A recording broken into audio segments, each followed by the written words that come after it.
Good evening, everybody.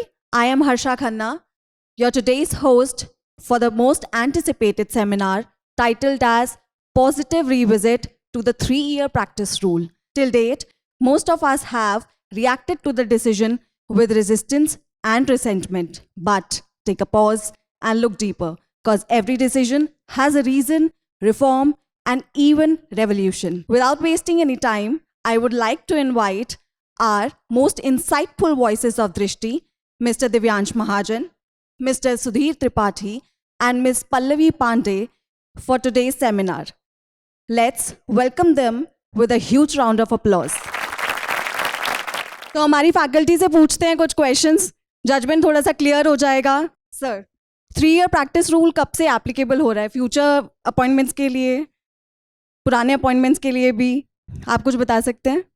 See, ma'am, this judgment which was delivered, it is applicable only on those notifications, those vacancies, those advertisements which will be notified, which will be advertised after the judgment has been passed. So from the date of judgment, this judgment has applicability and there is no retrospective application. सरल भाषा में कि इस judgment से पहले जितनी भी vacancies आ गई हैं, for example, राजस्थान आ गई थी, Uttarakhand, Jharkhand, Chhattisgarh and Gujarat, all these vacancies which had been notified earlier from before this judgment, they will not be affected. Any vacancy which will be notified after this judgment, that will have to have the necessary changes according to the judgment. What are the states, sir, that you mentioned? Rajasthan, Chhattisgarh, Uttarakhand, Jharkhand and Gujarat. Assam, probably yes. Assam and Jammu and Kashmir as well. So it is not applicable to all the states. Sir, reservations की बात करें तो reservations पे बताइए कि जो weaker section है उनके ऊपर ये judgment कैसे लागू होगा? कोई relaxation है? रिलैक्सेशन किसी को. और दूसरी सबसे बड़ी इम्पॉर्टेंट चीज़ ये है कि ये जजमेंट पूरा का पूरा पॉजिटिव है. कैसे पॉजिटिव उसको मैं आपको बताता हूँ. कितने स्टूडेंट हैं जो डोमेस्टिक वायलेंस एक्ट अगर उनके सिलेबस में ना हो तो डोमेस्टिक वायलेंस एक्ट का एप्लीकेशन बता सकते हैं? How many student? कितने स्टूडेंट हैं जो राइट टू इंफॉर्मेशन एक्ट को बता सकते हैं? तो जजमेंट का मतलब ही है कि आपको उस प्रैक्टिस के बारे में, उस ब्रीफिंग के बारे में जानना है. जब आप एज ए जज बने तो आप उनको रिलीफ दे सकें, और अगर आप रिलीफ ही नहीं दे सकते तो जज किस काम का? तो सुप्रीम कोर्ट का जो अपना नज़रिया है वो एकदम क्लियर है कि जज का मतलब होता है जस्टिस करना, और जस्टिस तब तक पूर्ण नहीं होगा जब तक सबको जस्टिस मिल ना जाए, डिस्ट्रीब्यूटिव ना हो जाए. तो डिस्ट्रीब्यूटिव के पॉइंट ऑफ व्यू से अगर हम देखें तो हमें कुछ जानना था, बेसिक इन्फॉर्मेशन जाननी थी, और सबसे बड़ा बेसिक इन्फॉर्मेशन ये था कि जो सोशल प्रॉब्लम है, जो सोशल इश्यूज है, उस इश्यूज को आप एड्रेस कैसे कर रहे हैं. जो लॉ कॉलेजेस में जिन्होंने LLB की, कितने स्टूडेंटों ने जब इंटर्नशिप हुआ तो कितने स्टूडेंट ने सीरियसली इंटर्नशिप किया? पहली चीज, वो जानते ही नहीं कि स्ट्रक्चर क्या है. CRPC में पढ़ते हैं constitution of the criminal code, chief judicial magistrate क्या होता है. जब आप वहां पे जाएंगे सारा फंक्शन चीफ जुडिशियल मजिस्ट्रेट कर रहा है, कैसे आप डिस्टिंग्विश करेंगे? तो जो जजमेंट है वो जजमेंट कहीं पर आपको वकालतनामा की बात नहीं कर रहा है, वो आपसे कह रहा है कि आप अवेयर होइए कि वो कोर्ट कह क्या रहा है, वो कोर्ट है क्या. और अगर आप इसी चीज को नहीं जान रहे हैं तो आप कैसे प्रिज्यूम कर सकते हैं कि आप जज हैं? पहली चीज. दूसरी चीज क्या है कि सुप्रीम कोर्ट ने सिर्फ आपसे कहा कि जुडिशियल सर्विस के एग्जामिनेशन के लिए आपको 3 ईयर प्रैक्टिस चाहिए. कहीं पर उन्होंने ये नहीं कहा कि आपको लॉ के एग्जाम के लिए 3 ईयर प्रैक्टिस चाहिए. लॉ के एग्जाम में सिर्फ जुडिशियरी एग्जाम नहीं होते, बहुत सारे एग्जाम होते हैं. If you have a talent, you have qualified the CLAT examination, you have become a legal advisor in multinational company. If you have a talent, you have qualified the APO examination, different states. अगर आपके पास qualification है तो railway के आप legal aid बन जाइए. तो बहुत सारी चीज़ है. अगर आप 3 ईयर प्रैक्टिस कर रहे हैं तो आप सोचिए कि आपके 4 साल बाद आप SJS के लिए भी एलिजिबल हो रहे हैं. तो आपको एक छोटा सा सपना नहीं मिल रहा है, आपको एक बड़ा सा सपना मिल रहा है. और आप अपने आप को अगर छोटे से समय में अगर सीमित करना चाह रहे हैं, तब ऐसी स्थिति में आप कहेंगे कि सुप्रीम कोर्ट ने बहुत छोटा सा निर्णय दिया.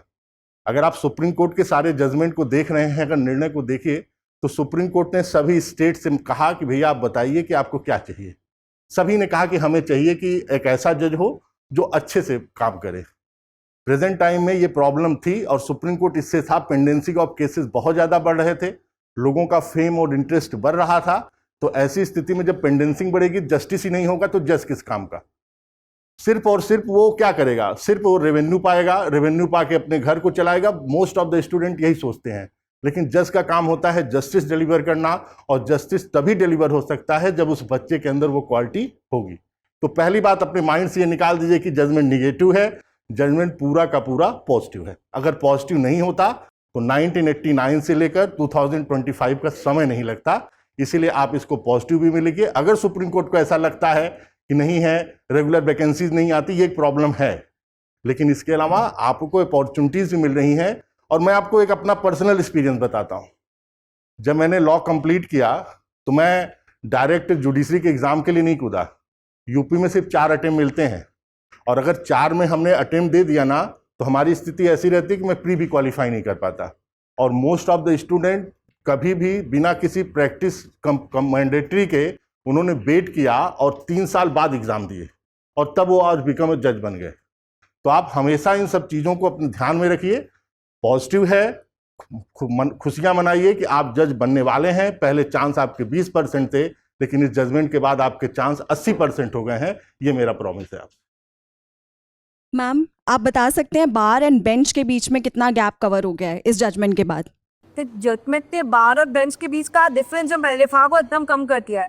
ऊपर में पहले क्या था, directly if you have done that LLB, that was the only minimum requirement, nothing else was needed. तो जो बार और बेंच में था उसमें डिफरेंस था because of the young people who are selected.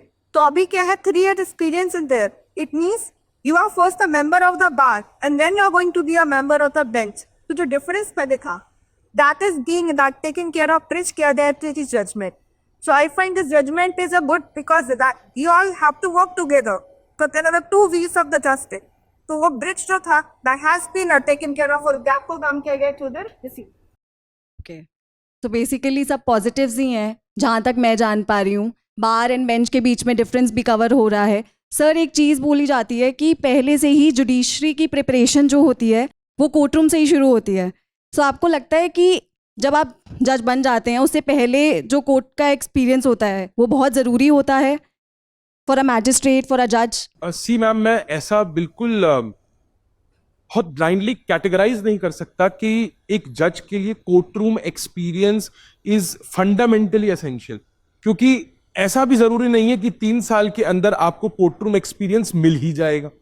We have seen and it is evidently visible to all of us that अगर जब हम हायर जुडिशरी के एग्जाम्स देखें रिसेंटली, उन हायर जुडिशरी के एग्जाम्स में सिलेक्शंस ही नहीं हो रहे। There are none of the students are able to qualify the examination, and that too when there is 7 years of minimum practice needed be eligible for that examination. तो जब 7 years की practice के बाद हम क्वालिफाई नहीं कर पा रहे, तो ऐसा फंडामेंटली एसेंशियल नहीं है।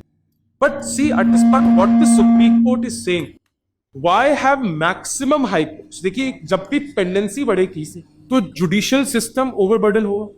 जब भी पेंडेंसी बढ़ेगी तो सिटीजन्स को बहुत ज्यादा इफेक्ट करेगी वो चीज। फिर भी हाई कोर्ट्स ने वैकेंसीज को स्टैगर कर दिया एक तरीके से, और ये कहा कि पहले आप 3 साल प्रैक्टिस करेंगे, उसके बाद you will be eligible. What is the reason behind maximum और majority of the high Court saying this, that you need some experience? The thing is they have experienced this thing that the fresh law graduates, according to the Supreme Court's judgment, they are not very organic in handling the courtroom.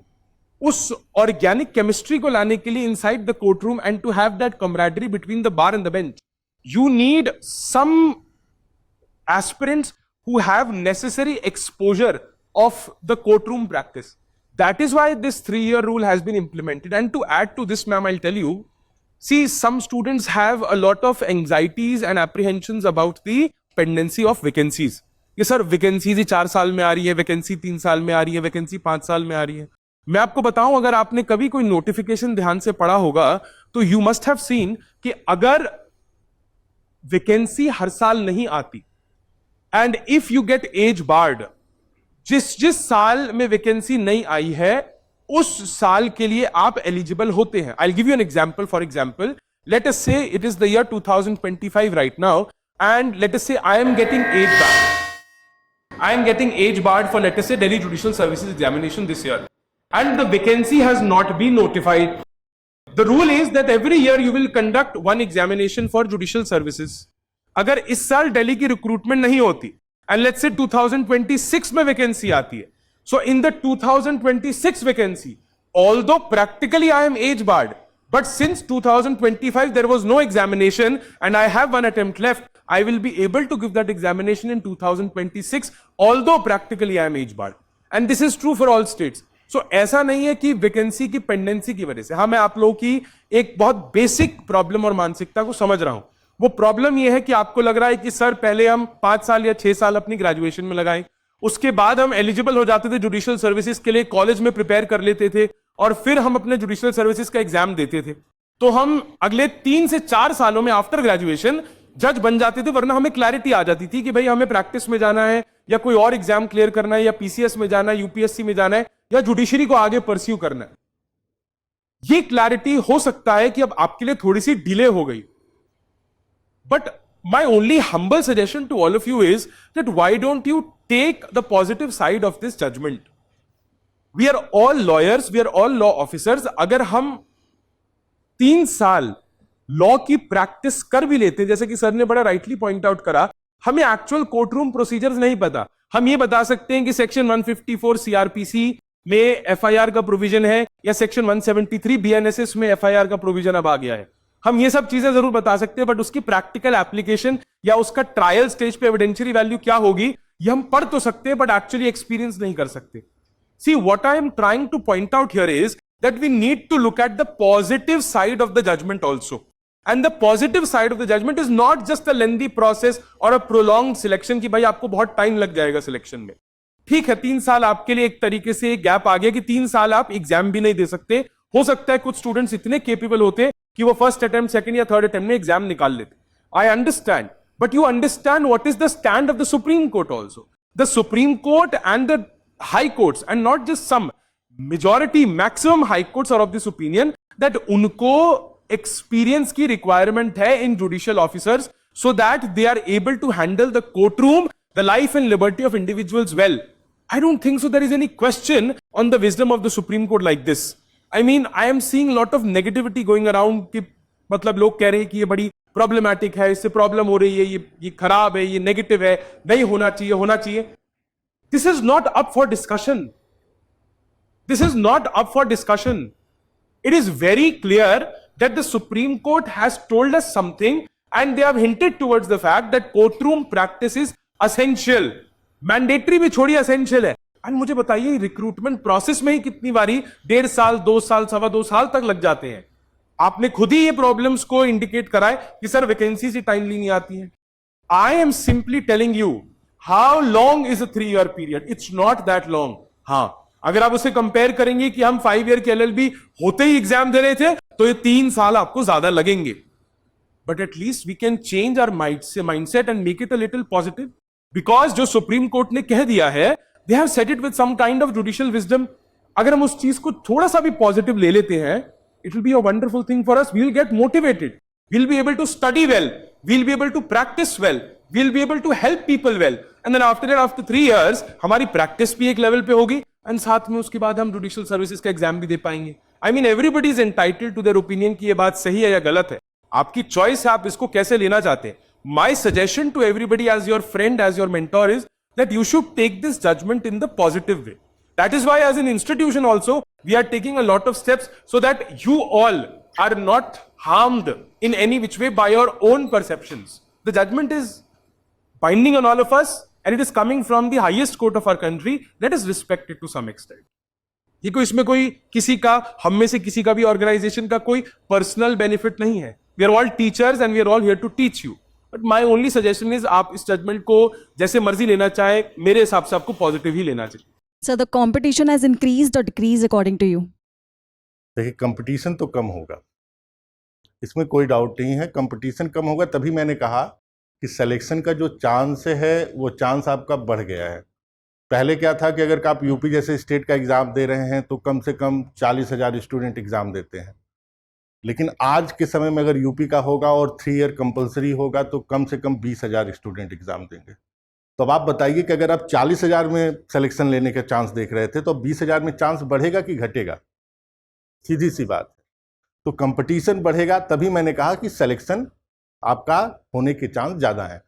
दूसरी सबसे important चीज़ क्या है कि जब supreme court ने अपना judgement दिया तो सुप्रीम कोर्ट ने किस जजमेंट के पहले जब उन्होंने इस जजमेंट को ये कहा कि 2 साल का जो प्रैक्टिस था उस प्रैक्टिस को हम कंपलसरी नहीं मानते, अब फ्रेश लॉ ग्रेजुएट भी जुडिशरी का एग्ज़ाम दे सकते हैं।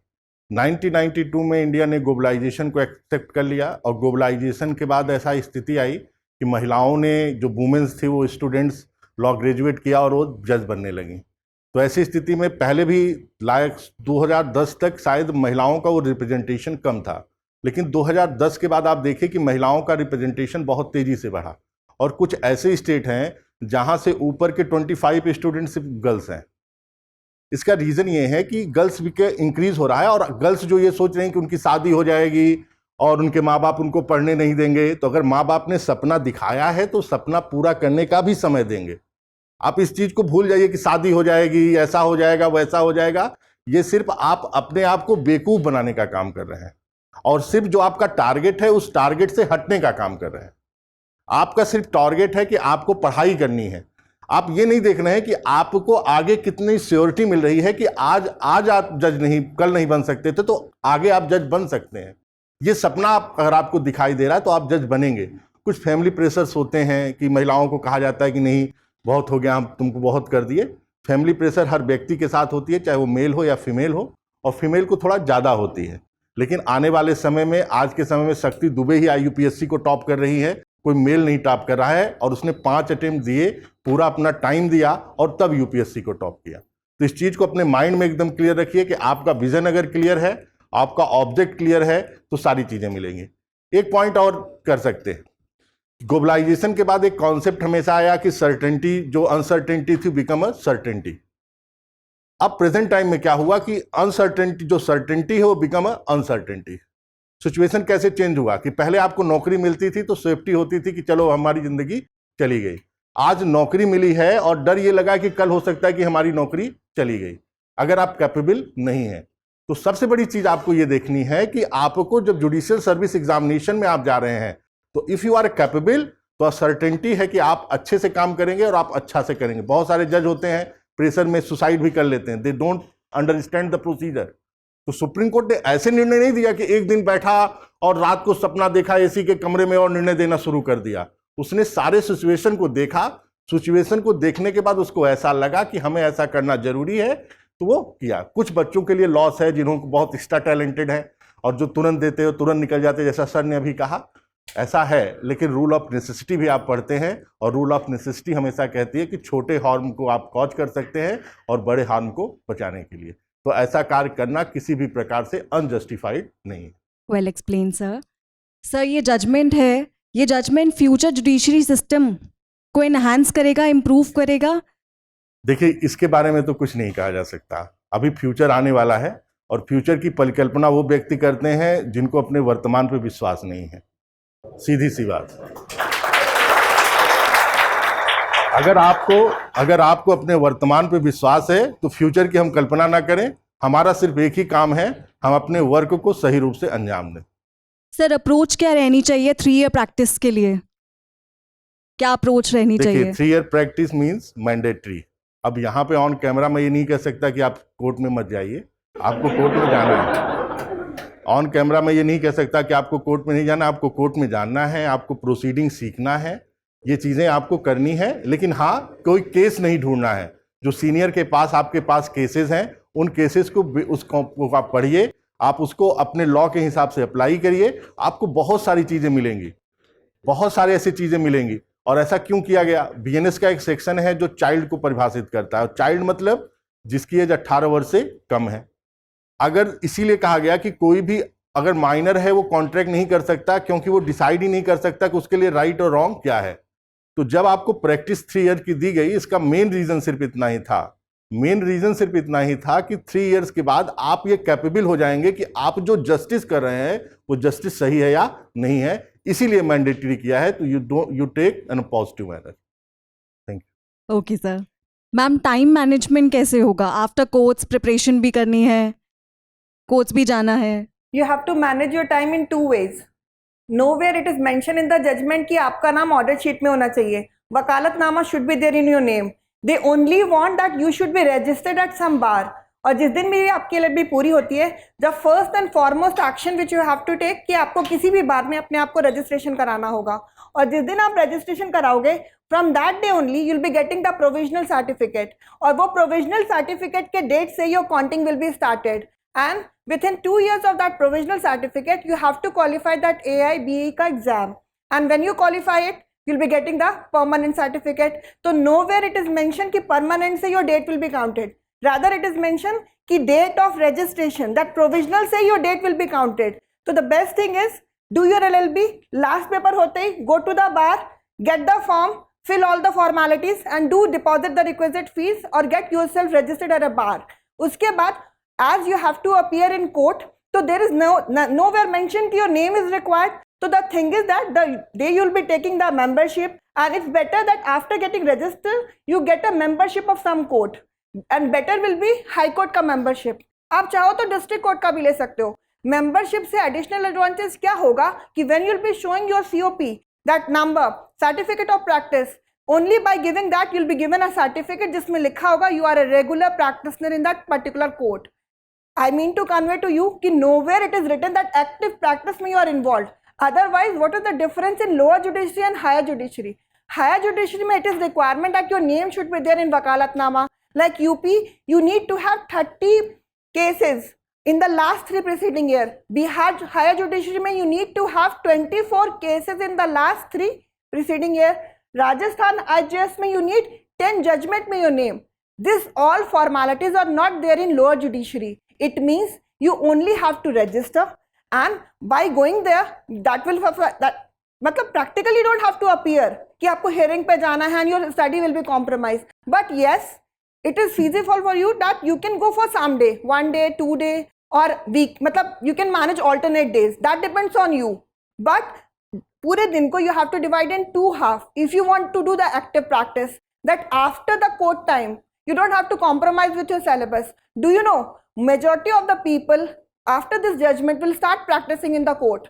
They'll go from 10 to 5, and if you are active from 10 to 5, there is no way out that you'll be completing the syllabus of judiciary, because judiciary is not tough. It is only vast syllabus, and other than law you have to cover that other portion also. If you'll be active there, तो आप पूरा syllabus नहीं complete कर पाओगे. So better है take the registration done, take your name, that get your name registered, and after that manage the syllabus. And it is 3 years time is ample time. So instead of focusing on 1-2 state, you can take all of the states जिसके लिए you are eligible. पहले क्या होता था? We only take UP, Bihar, DGS.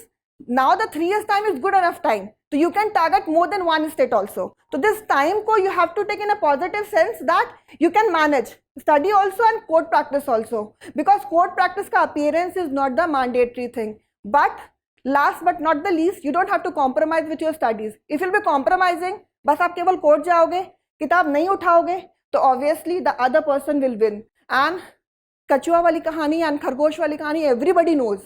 Slow and steady always wins the case. In this case also, one who will be utilizing 1 hour a day for study. I'm saying at least 1 hour a day. It could be 2 hours, 3 hours, depending on your availability. If you will be utilizing 1 hour a day in study, so within 3 years, you'll be all capable to crack that particular exam. So manage your time in that way. Okay, ma'am. So which court is good for practice? Trial court or high court for learning perspective? Trial court best.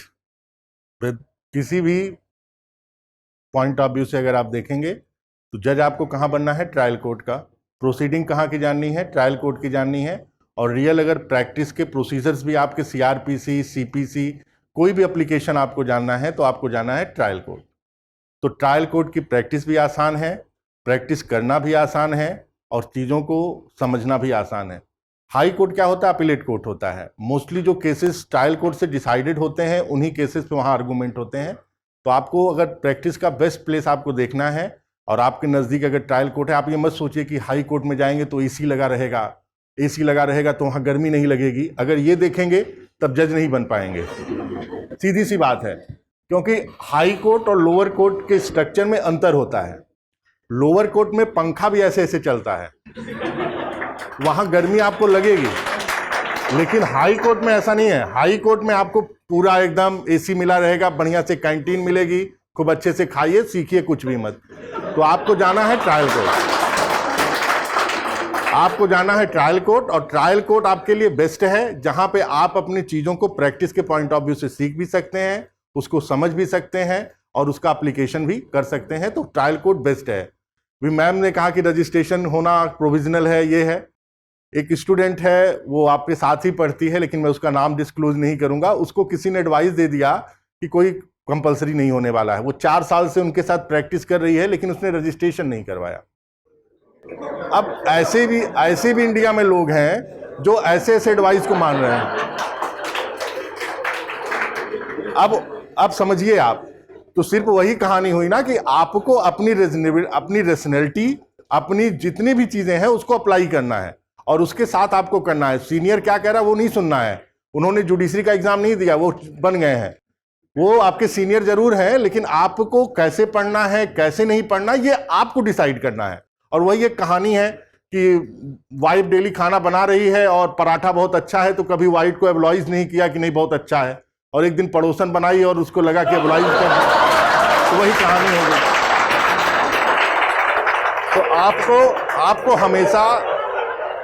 आपको हमेशा ये सारी चीजों को clear करके चलना है, और आगे अगर आपको बढ़ना है तो आपको एकदम सीधा सा ट्रायल कोर्ट की प्रोसीडिंग लीजिए, और वही आपके लिए बेस्ट है।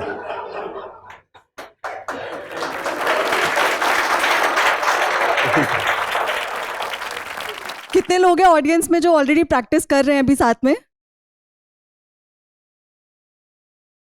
दिव्यांश सर, इनके लिए कुछ बताइए। बीच में जजमेंट आ गया, प्रैक्टिस भी चल रही है, प्रिपरेशन भी। को इनफैक्ट बता तो बहुत दिनों से रहा था कि मतलब हमें एनरोलमेंट करा लेना चाहिए। इनफैक्ट कुछ लोगों को तो ज़बरदस्ती मैंने भेजा भी है कि आप एनरोलमेंट करा कर आओ अपना। हालांकि मैम जैसे आपने देखा ना, you have seen raise of hands, if you see यहाँ पे जो मैक्सिमम स्टूडेंट्स बैठे हैं, they are currently pursuing their graduation. वो अभी LLB अपनी कर रहे हैं, और इसमें से बाकी बच्चे जो अभी प्रैक्टिस नहीं कर रहे, उनको इनफैक्ट मैं आपको बताऊं, अभी तक इस बात का कुछ ज्यादा अंदाजा नहीं था कि ये जजमेंट आने वाला है। जब ये 3-4 महीने से ज्यादा होना शुरू हुआ, तो I had insisted all of them कि आप अपना जाओ एनरोलमेंट करा कर आओ, and you should go on and get yourself registered at the bar. तो वो कर भी रहे हैं ऐसा।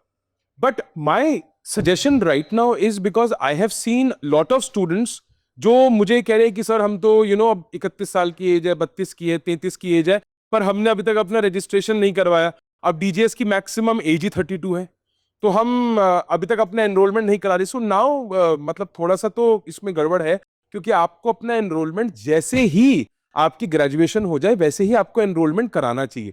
ये कोई आज की बात नहीं कि जजमेंट आने के बाद कोई बोल रहा है, ये बात बहुत पहले से बोली जा रही है कि आप अपना एनरोलमेंट डेफिनेटली कराओ। अगर अपना एनरोलमेंट नहीं कराओगे तो it is a very big problem for you. आपकी सीनियरिटी आगे भी जब काउंट होती है, AIB से काउंट नहीं होती। आपकी seniority even when you become a जज, in terms of your number of years, it is counted from your date of enrollment, not from when you are an LLB graduate or from when you clear AIB. जिस दिन आपकी enrolment होती है उसी दिन से आपकी सीनियरिटी होती है। तो अगर आप जज बन भी जाते तो भी आपके लिए बड़ी प्रॉब्लम होती बाद में, क्योंकि आपको आगे जाके लिमिटेड कॉम्पिटिटिव एग्जाम में डायरेक्ट प्रमोशन में थोड़ी सी दिक्कत आती, राइट? तो मेरा सजेशन अब ये है कि जो लोग प्रैक्टिस नहीं कर रहे हैं, I slightly vary from the rest of the opinion, I am very clear about this कि आपको एक्चुअल प्रैक्टिस करनी है। You read the judgement very carefully, specifically if you read I think para 87 of the judgement, you will see that the court has highlighted this point that this might become an issue कि you just simply go after 3 years and get a certificate. That is not the case. The Supreme Court has very categorically stated that actual practice is needed, because I think there is a provision for endorsement by the principal judicial officer on the certificate of the advocate. So I am telling you, if the advocate is giving you a certificate, it is a genuine and it is factually stating that you have actually practiced. Now see, उन्होंने ये नहीं define करा कि actual practice का parameter क्या है. In 3 years, whether you have to go for a month, in 3 years, whether you have to go for 10 days, or in 3 years, majority of the time should be practice. Wait for different high courts, because the recruitment is done by the high courts and the state public service commissions. So wait for their rules also, वो भी अपने थोड़े time के बाद rules को frame करेंगे, rules को categorise करेंगे और नोटिफाई करेंगे और बताएंगे कि उनकी क्या रिक्वायरमेंट है। हालांकि सुप्रीम कोर्ट ने अभी तक कोई रिक्वायरमेंट नहीं बताई है। तो 3 इयर्स प्रैक्टिस का मतलब एक्चुअल प्रैक्टिस है। It is not just name से कि आप सिर्फ जाके जस्ट फॉर द नेम से आप एक प्रैक्टिस करेंगे for 3 years and you will keep on preparing. You keep on preparing and you at the same time practice, because I can tell you, it is my personal experience also. I have seen people who practice a lot, specifically in states like Delhi and Haryana, who practice a lot, and with that learning of the practical procedure, and of course वो supplement करते, support करते उस learning को by some sort of reading of the law also. So I am telling you that because of their practical experience also they have cleared judicial services examination, because वो उनको ना एक flow में समझ आ जाता है, and it is very musical for them to understand procedure and concepts because they know the nitty-gritties of the concept. तो ऐसा नहीं है कि 3 साल में आप जितना जुडिशरी का सिलेबस है सब कुछ प्रैक्टिस कर पाओगे, that is I think humanly impossible. तो आप एक्चुअल प्रैक्टिस करिए, learn court procedures, learn court etiquettes, learn how to argue, learn how to research, learn the court craft, learn court skills, ताकि आपको एक्चुअली पता चले कि कोर्ट में काम कैसे होता है। अगर बेल एप्लीकेशन जा रही है तो बेल एप्लीकेशन का मतलब सिर्फ ड्राफ्टिंग नहीं होता, बेल एप्लीकेशन का मतलब argument, and you see how the जज is responding to those arguments, you observe how what the judge is saying. See, let me tell you, there was everybody knows it is a well known fact, Chief Justice of India D.Y. Chandrachud, he was once practicing in Maharashtra, and there was Justice Daftari, or probably there was he was an advocate at that time, or he was on the bench, I'm not very sure, but Mr. Daftari, he basically pointed out in a file that उस file में ना कीड़ा है, एक bug है, और वो bug जो है वो जज की फाइल में लगकर और उनके पास आ गया है। तो उन्होंने पॉइंट आउट करा that you know there is a bug in this file on the bench. So it was very humorously pointed out that yes sir, I understand it is the tendency of some bugs to travel from the bar to the bench. So what I am trying to say is that it is not very difficult for you to practise for 3 years। कोई बहुत बड़ी problem नहीं है। हमारे और आप जैसे ही लोग हैं, जैसे अभी लोग कह रहे कि उत्तराखंड में सर बहुत कम वैकेंसी है, जब इतने से डिस्ट्रिक्ट्स होंगे तो वैकेंसी कहां से ज्यादा आ जाएगी? डिस्ट्रिक्ट्स जब जितने हैं उस हिसाब से तो वैकेंसी आएगी, राइट? प्लस जुडिशियल इंफ्रास्ट्रक्चर और एक एडमिनिस्ट्रेटिव प्लानिंग भी एक चीज होती है। और वो 4 वैकेंसीज 6 वैकेंसीज पे भी अगर कोई जाके बैठेगा तो वो कोई इंपोर्टेड व्यक्ति तो होगा नहीं, आप और हम में से कोई है। We all are going to go and sit there, right? So why not appear for that? अभी हमारे पास कुछ अपॉर्चुनिटीज हैं, इन्हीं अपॉर्चुनिटीज को क्लियर करने में 1 सवा साल वैसे ही लग जाएगा। राजस्थान की एग्जाम की डेट नोटिफाइड नहीं है, उत्तराखंड की एग्जाम की डेट नोटिफाइड नहीं है, rest also are pending right now, अगर नोटिफाइड है तो भी पेंडिंग है अभी। तो that is what I am saying कि अभी तो हमारे पास काफी टाइम है, उतने टाइम हम साथ साथ प्रैक्टिस करें, थोड़ा टाइम डिवाइड करते, जैसे मैम ने कहा ऑल्टरनेट डेज पे आप कोर्ट में जाओ, सीनियर के साथ अटैच हो, सीनियर से बोलो आपको ब्रीफ्स देंगे, आप ब्रीफ्स प्रिपेयर करो सीनियर के लिए, आप सीनियर के लिए रिसर्च करो, उस रिसर्च में आप भी तो सीख रहे हो, उस रिसर्च में आप भी तो सीख रहे हो। You are learning reading the law while researching, factual analysis, case laws को पढ़ना, कॉन्सेप्ट्स को पढ़ना। तो ऐसा नहीं है ये आपके लिए कोई वेस्टेज का टाइम है, ये समझ लीजिए 3 साल के लिए उन्होंने मैंडेटरी लिखा है कि आपको पढ़ना है, और उस पढ़ने में प्रैक्टिकल और थ्योरेटिकल दोनों नॉलेज गेन करनी है। सो 3 साल की पढ़ाई आई don't think so is a very good you know is a very bad perspective, it's actually very good, it's actually very very good. तो अब देखो, लेने के लिए तो आप इसको नेगेटिव भी ले सकते हो, बट मेरा कहना है कि जितना आप इसको पॉजिटिव लेंगे उतना मोटिवेटेड रहेंगे और अपने करियर में अच्छा कर पाएंगे। अब आप लॉ तो कर ही चुके हैं, राइट? या लॉ कर रहे हैं, आप कहते हैं कि नहीं सर अब मुझे जुडिशरी नहीं करना, you have APO, you have ADA, you have assistant public prosecutors in Delhi, CBI, APP, उसमें भी खैर थोड़ी सी आपको एक्सपीरियंस की जरूरत होती है। You have JLO examinations, SEBI law officers, RBI law officers, bank में आप लग सकते हैं, you have corporate law to practice, you have company law to practice, you can do CS also and get into public sector undertaking through CLAT examinations. You have so many opportunities. And एक चीज जो मैं भूल ही गया, which is another service to the nation, you can also become a teacher. है ना? That is also service to the nation. So we can, you know, we have a lot of opportunities. बहुत सारी opportunities है हमारे पास, ऐसा नहीं है। 3 साल प्रैक्टिस करना कोई बहुत वो नहीं है। और मैं तो बार बार ये कह भी रहा हूं, I don't know why it is not being digested, because there is lot of negativity going around. हर जगह आप देखोगे लेफ्ट राइट सेंटर आपको बहुत सारी नेगेटिविटी दिखेगी इस जजमेंट को लेकर। उस नेगेटिविटी का आप मुझे बताइए पर्पस क्या है? There is no purpose. आप उस नेगेटिविटी को अपने साथ रखकर अपने आप को डिमोटिवेट करेंगे, इरिटेट होंगे and unnecessarily you will lose on to opportunities just there for you. मेरा सजेशन है पॉजिटिव रहिए उस जजमेंट को लेकर।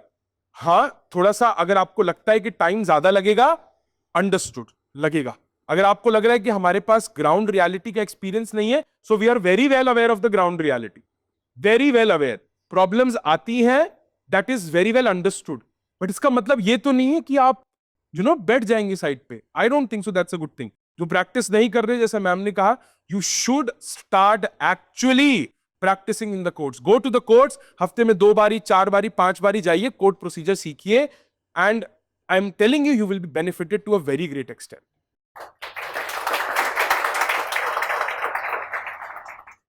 सर, 2 नाम बहुत कॉमन सिनोनिम्स की तरह हम लोग यूज करते हैं, उसका डिफरेंस क्या है सर? स्टेट बार काउंसिल और हाई कोर्ट बार एसोसिएशन।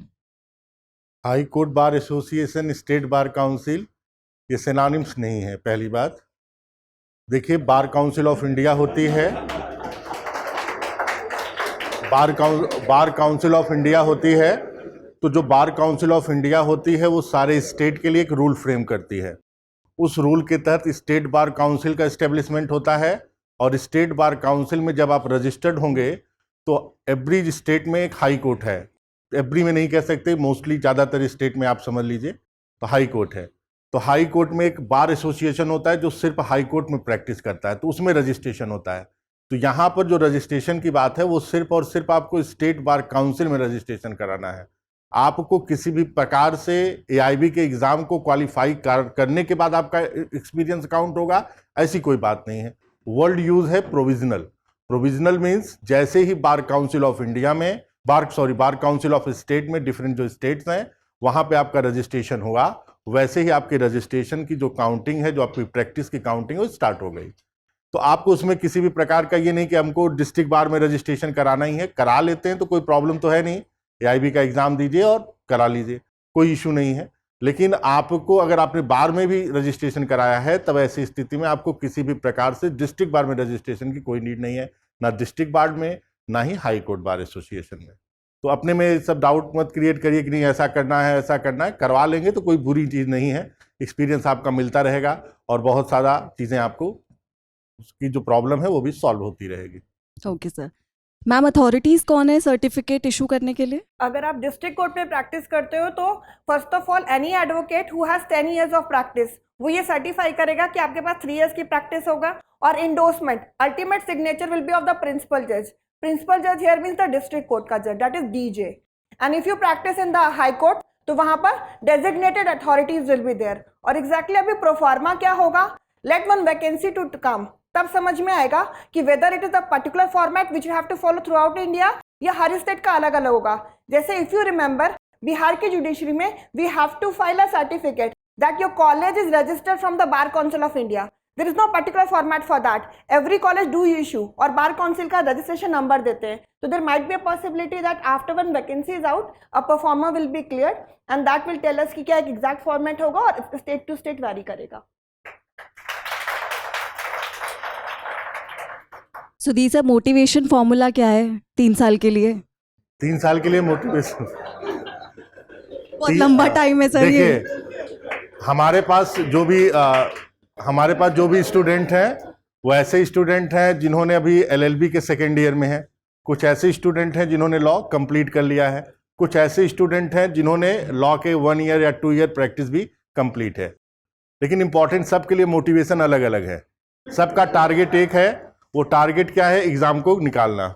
तो जो LLB सेकेंड ईयर में है या जो LLB कर रहे हैं, तो उनका जो फोकस होना चाहिए रेगुलर स्टडी, बहुत ज़्यादा प्रेशर नहीं कि हमको कुछ नहीं करना है, चौराहे पे खड़े होकर चाय भी पीना है, पास्ता भी खाना है, सब कुछ करना है, उसमें कोई प्रॉब्लम नहीं है। बस आपको रेगुलर इंटरवल पे अपनी स्टडी को फोकस रखना है। ऐसे स्टूडेंट जिनके 1 ईयर या 2 ईयर प्रैक्टिस कंप्लीट हो चुकी है, उनको लिए सीरियस नोट है, उनको अब सीधा प्रैक्टिस करनी है और प्रैक्टिस के साथ वो फोकस रहना है। मैं एक एग्जांपल आपको बताता हूं। जब आप ड्यूरिंग इंटरव्यू में जाएंगे और आप कहेंगे कि आप प्रैक्टिस करके आए हैं, तो एग्जाम इंटरव्यूअर आपसे प्रैक्टिस के सवाल क्या पूछेगा? पहला सवाल ये पूछेगा कि मान लीजिए आपने सीआरपीसी के कोई बेलेबल ऑफेंस आपने किया, और बेलेबल ऑफेंस में जो बेल है as a matter of right है, कोई डाउट नहीं है। लेकिन अगर कोई पर्सन इंटीजेंट है और वो बॉन्ड भरने के लिए कैपेबल नहीं है, तब क्या आप करेंगे? प्रोविजन है सीआरपीसी में, कोई इशू नहीं है, आप बता भी सकते हैं, लेकिन अप्लाइड भी कर सकते हैं कि बिना बॉन्ड के भी बेलेबल राइट में अगर bail as a matter of right है तो आप बॉन्ड बिना एग्जीक्यूशन के भी उसको रिलीज करा सकते हैं। लेकिन अगर कोई बेलेबल राइट का ऑफेंस कर रहा है और पुलिस को उसको रिमांड पे लेना है, तब क्या प्रोसीजर है? सेकंड सवाल, आपको बेल लेना है, बेल मिल गया, लोअर कोर्ट ने आपका बेल खारिज कर दिया, क्या आप उसी बेल का अपील कर सकते हैं कि नहीं कर सकते? और अगर अपील कर सकते हैं तो कैसे कर सकते हैं? भाई अगर प्रोसीजर में आप गए, आपने कहा कि अगर लोअर कोर्ट ने आपकी बेल को रिजेक्ट कर दिया और बेल को रिजेक्ट किया तो आपने हाई कोर्ट चले गए, हाई कोर्ट ने रिजेक्ट किया, आपने सुप्रीम कोर्ट चले गए, तो इसका मतलब बेल का अपील हो गया। लेकिन अपील नहीं है। अब यही प्रैक्टिस आपको सिखाएगी। इसके लिए किसी केस की आवश्यकता नहीं है, किसी वकालतनामा की जरूरत आवश्यकता नहीं है। फिर जिसके साथ आप प्रैक्टिस करने जा रहे हैं उसके साथ रहेंगे तो ये चीजें आपको अपने आप सीख जाएंगे। किसी भी प्रकार की कोई भी नीड यहां पर आपको स्पेशलिस्ट नॉलेज की नहीं है। नॉलेज सिर्फ इतना आपको चाहिए कि आपको रेगुलर चीजों को समझना है, ऑब्जर्व करना है। तो मैंने कहा कि जो आप लास्ट ईयर में हैं, जिनके कंप्लीट होने वाले हैं, उनके लिए बहुत गुड अपॉर्चुनिटी है कि अभी यूपी बिहार की वैकेंसी आने वाली है। वैकेंसी आएगी तो आप सीधा जज बनने के चांसेस में आगे रहेंगे। तो आप सीरियस नोट के साथ बाहर चाय पीना बंद कर दीजिए। अभी चाय पीने दीजिए उन बच्चों को जिनको अभी 3 साल का समय है, वो चाय पियेंगे, ऑब्जर्व करेंगे, और तब तक वो भी जब उस स्थिति में आएंगे तो वो भी अपनी स्ट्रेटजी ऐसे प्रिपेयर करेंगे। ये कभी मत सोचिए कि अगर जब मैं लॉ किया था तो कोई कोचिंग नहीं थी, और मैं आपसे बहुत पुराना टीचर हूं, मतलब 16-17 साल मेरा प्रैक्टिस है, तो मुझे इस चीज का बहुत अच्छे से पता है कि जब मैं लॉ करता था तो मुझे ना तो कोई कोचिंग इंस्टीट्यूट थी और ना तो किसी टीचर में इतना वो था कि वो पढ़ाता था। दूसरी चीज, जरूरत ही नहीं होती थी कि हम लोग खुद ऐसे इंस्टीट्यूशन से पढ़े कि जहां पे सारी चीजें खुद ही बच्चों की तरह सिखा दी गई, तो नीड नहीं पड़ी। लेकिन वर्तमान समय में आपको इतनी ज्यादा अपॉर्चुनिटीज मिल रही हैं, कोचिंग इंडस्ट्री जितना आपके लिए करी, जैसे दृष्टि जुडिशरी है, दृष्टि जुडिशरी ने खुद अपने सिलेबस को 26 मंथ का किया हुआ है। आपको 26 मंथ दिया, मेंटोरशिप दिया, 1 ईयर का आपको टेस्ट सीरीज दे रहा है। आपके पास समय कहां है कुछ सोचने का? हम तो नहीं समझते कि आपके पास सोचने का समय इतनी तेजी से जाता है ना कि उसकी कोई गणना कर ही नहीं सकता। व्यक्ति का समय बहुत तेजी से चल रहा है, एज डेली कम हो रही है। तो समय को आप मत देखिए, आप इस चीज को अपने माइंड से, जैसे सर ने कहा कि ना, निकाल दीजिए कि 3 इयर्स है, 3 इयर्स है। 3 इयर्स तो पता ही नहीं चलेगा। एक वैकेंसी का फॉर्म भरते हैं ना तो 3 साल उसी में चले जाते हैं, उसी के रिजल्ट के वेट में। तो आप एकदम आसानी से इंतजार करिए और अपने आप को सिर्फ पढ़ाई पे फोकस करिए, डेली पढ़िए और डेली अपने आप को और टेंशन फ्री होकर पढ़िए। अब ये सुप्रीम कोर्ट ने आपको टेंशन फ्री होने के लिए कहा है। कैसे स्टूडेंट जिनको अभी 3 साल का समय है वो टेंशन फ्री होकर पढ़े, अच्छा करे और रिजल्ट ले जाए, यही काम है। और आपको बस यही काम करना है। इससे ज्यादा आपको किसी चीज में गलत सोचना, गलत बातों पर विस्तृत ध्यान नहीं देना है। और बहुत सारे लोग ऐसे हैं जिन्होंने कभी एग्जाम को फेस ही नहीं किया है। एग्जाम कभी एसी रूम में नहीं होता। एग्जाम गर्मी के जो 46 डिग्री सेल्सियस में तापमान होता है, और जब आप पानी पीते जाएंगे, पसीना होता जाएगा और पन्ना सूखता जाएगा और आप लिखते चले जाएंगे, ये एग्जाम होता है। इस एग्जाम पे अपने आप को प्रिपेयर करिए। अगर इस एग्जाम पे प्रिपेयर कैसे होगा? जब आप बाहर धूप में निकलेंगे। मोस्ट ऑफ द स्टूडेंट ऐसे हैं जिनका विटामिन डी कम होगा। क्यों कम होगा? वो धूप में निकल ही नहीं रहे हैं, एसी में बैठे हुए हैं।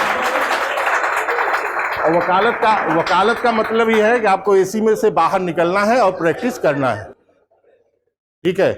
और अपनी मोटिवेशन पे ध्यान, हाँ, अपने मोटिवेशन पे ध्यान देना है। और सबकी अलग अलग है सर मोटिवेशन। वो नहीं, वो भी जरूरी है। कभी कभी वो मोटिवेशन भी आपको आगे ले जाता है। अगर आप उसको निगेटिव वे में नहीं ले रहे हैं तो, निगेटिव लेंगे तो वो मोटिवेशन भी आपके लिए घातक हो जाएगा। तो मैं इसको ऐसा कहता हूं कि हर चीज पॉजिटिव होता है। कभी किसी को अच्छा साबित करने के लिए बहुत अच्छा बन जाना पड़ता है, तो व्यक्ति ऐसा बनता है और ये उसी मोटिवेशन से मिलता है। जेंडर अट्रैक्शन होता है और होना भी चाहिए, ये सही है। अब भाई सीधी सीधी बात है। हम दिल खोल के बोलते हैं, कोई वैसे नहीं। बहुत हो गया, राइट। सर एक आखिरी क्वेश्चन और पूछ लूं? हाँ पूछिए। सर फाइनेंशियल प्रेशर कैसे डील करना है? आपको इनको देख के लग रहा है कि इनको कोई फाइनेंशियल प्रेशर है? ये एक बार दुकान पे खड़े होते हैं तो 15 रुपए की चाय पी लेते हैं। अब दिन भर में 5 बार खड़े होते हैं तो समझिए कि 100 रुपए डेली खर्च कर रहे हैं। हम लोगों को 100 रुपए हफ्ते का खर्चा मिलता था और ये लोग 100 रुपए एक दिन में खर्च करें। इनको कोई फाइनेंशियल क्राइसिस है भी नहीं और इनके माँ बाप इनको एकदम सपने सिजो के रखें कि खूब पढ़ो और रिजल्ट दो, यही उनको चाहिए। कोई फाइनेंशियल प्रॉब्लम इनको नहीं है। और कोई भी फाइनेंस का, अगर जो फाइनेंस के पीछे भागा वो फिर जज नहीं बन पाएगा, ये भी आप याद रखिएगा। अगर सपना आपका जज का है तो फाइनेंस को छोड़िए और कम पैसों में जीना शुरू कर दीजिए, ये जरूरी है। अब अगर आप 100 रुपए का पीते हैं तो 15 रुपए का कर दीजिए, लेकिन कर दीजिए।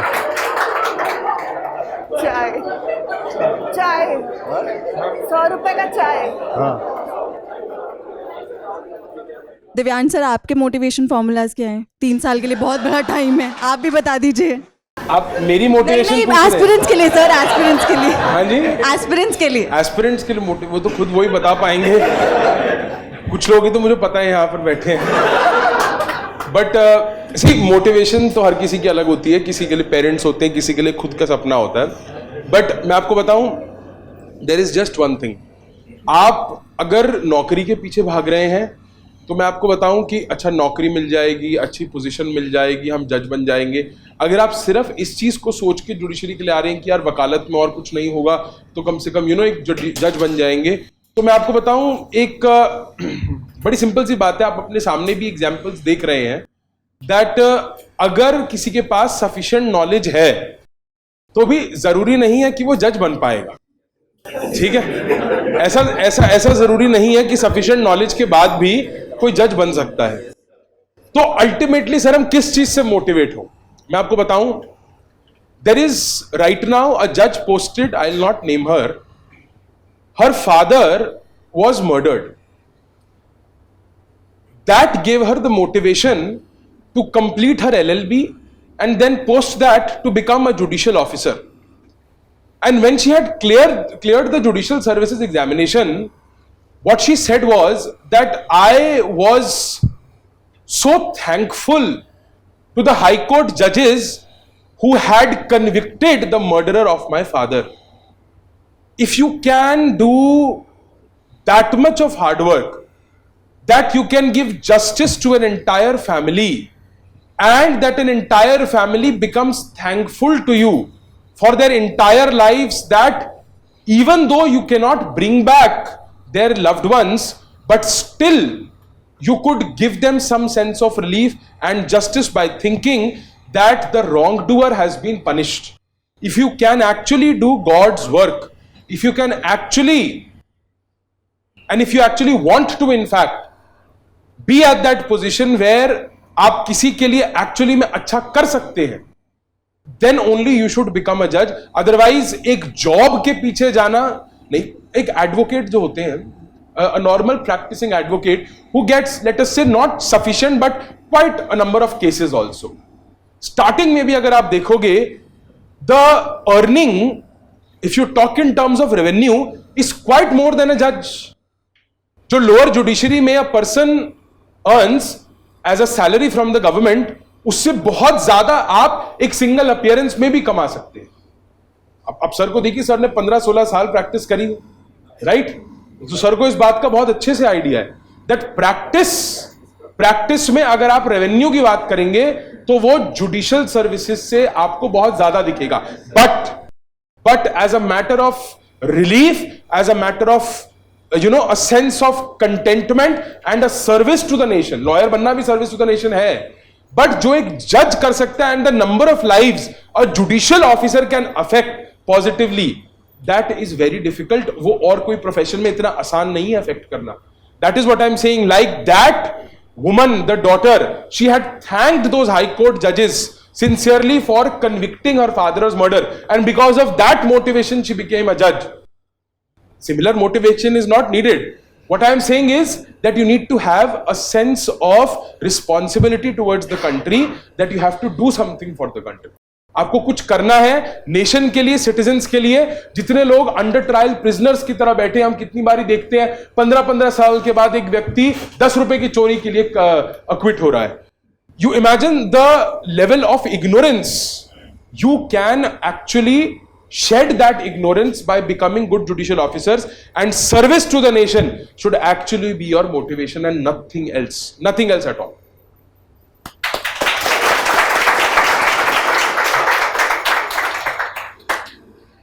सर डाउट्स ऑडियंस में भी होंगे. Should I start?